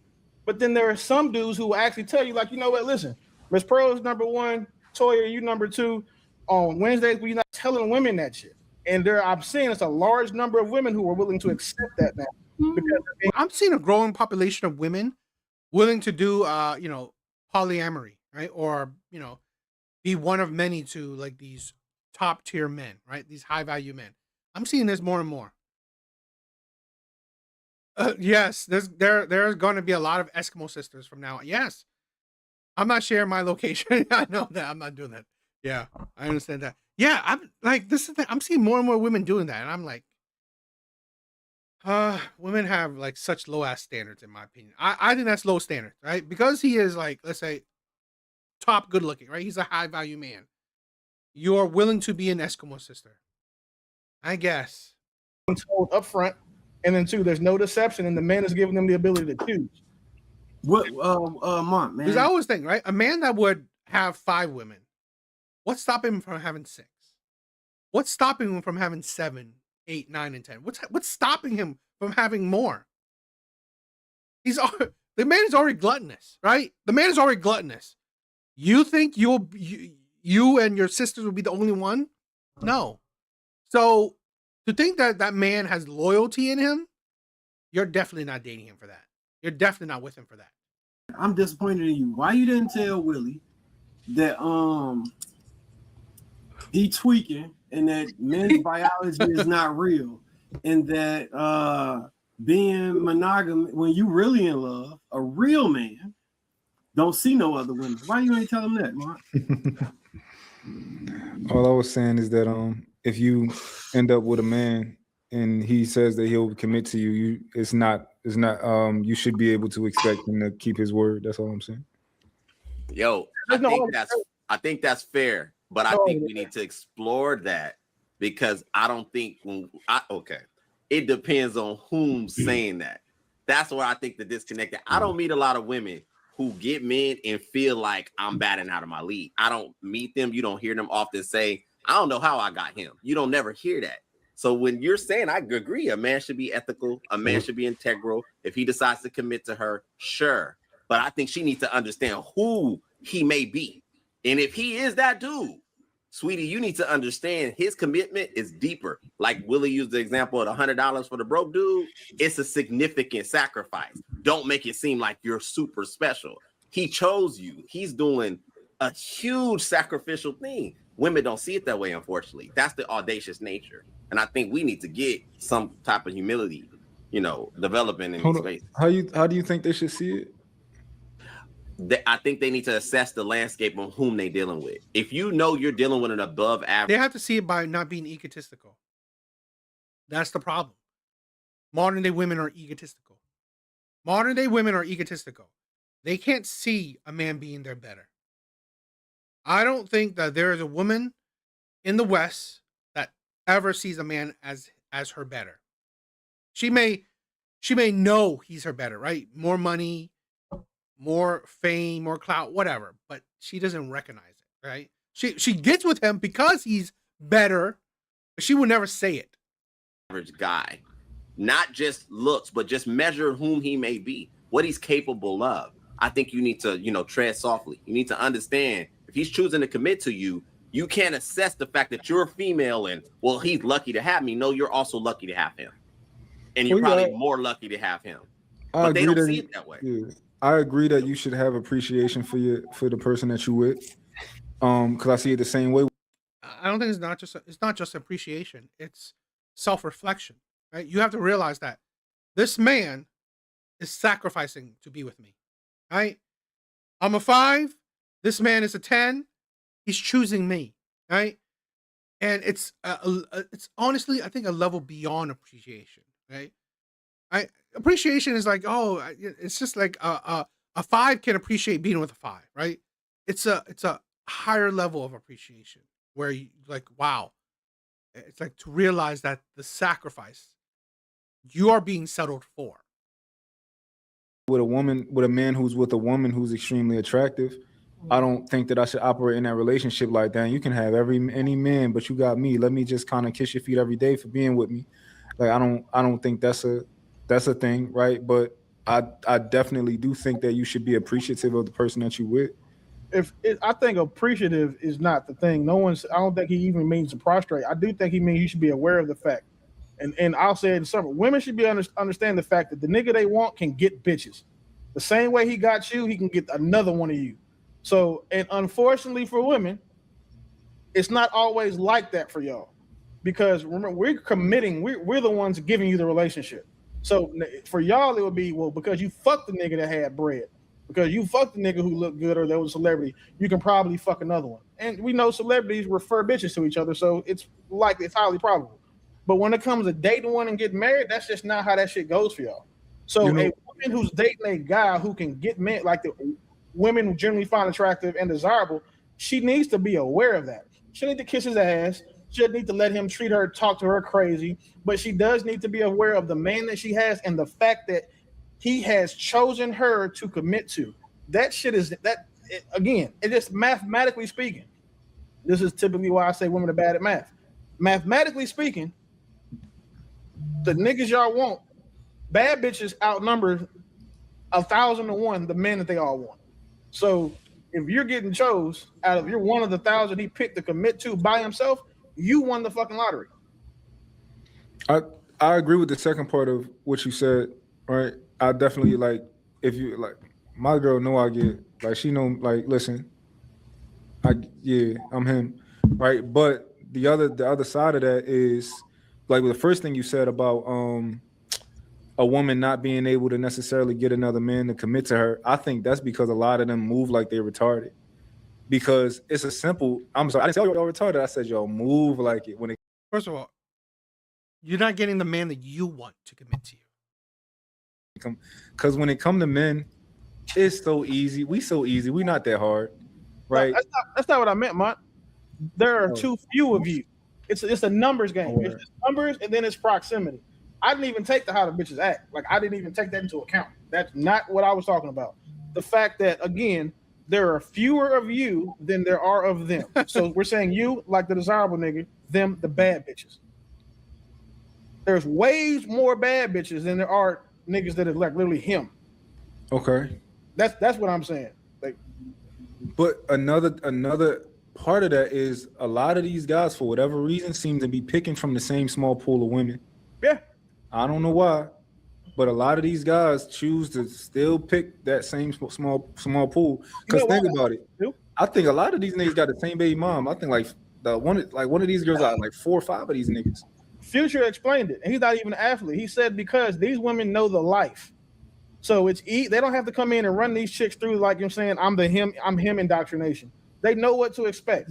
That's how some of these girls, like Lauren London, got kids by multiple rich celebrity niggas. Because these dudes date the same girls because it's like they hire, like you as an employer.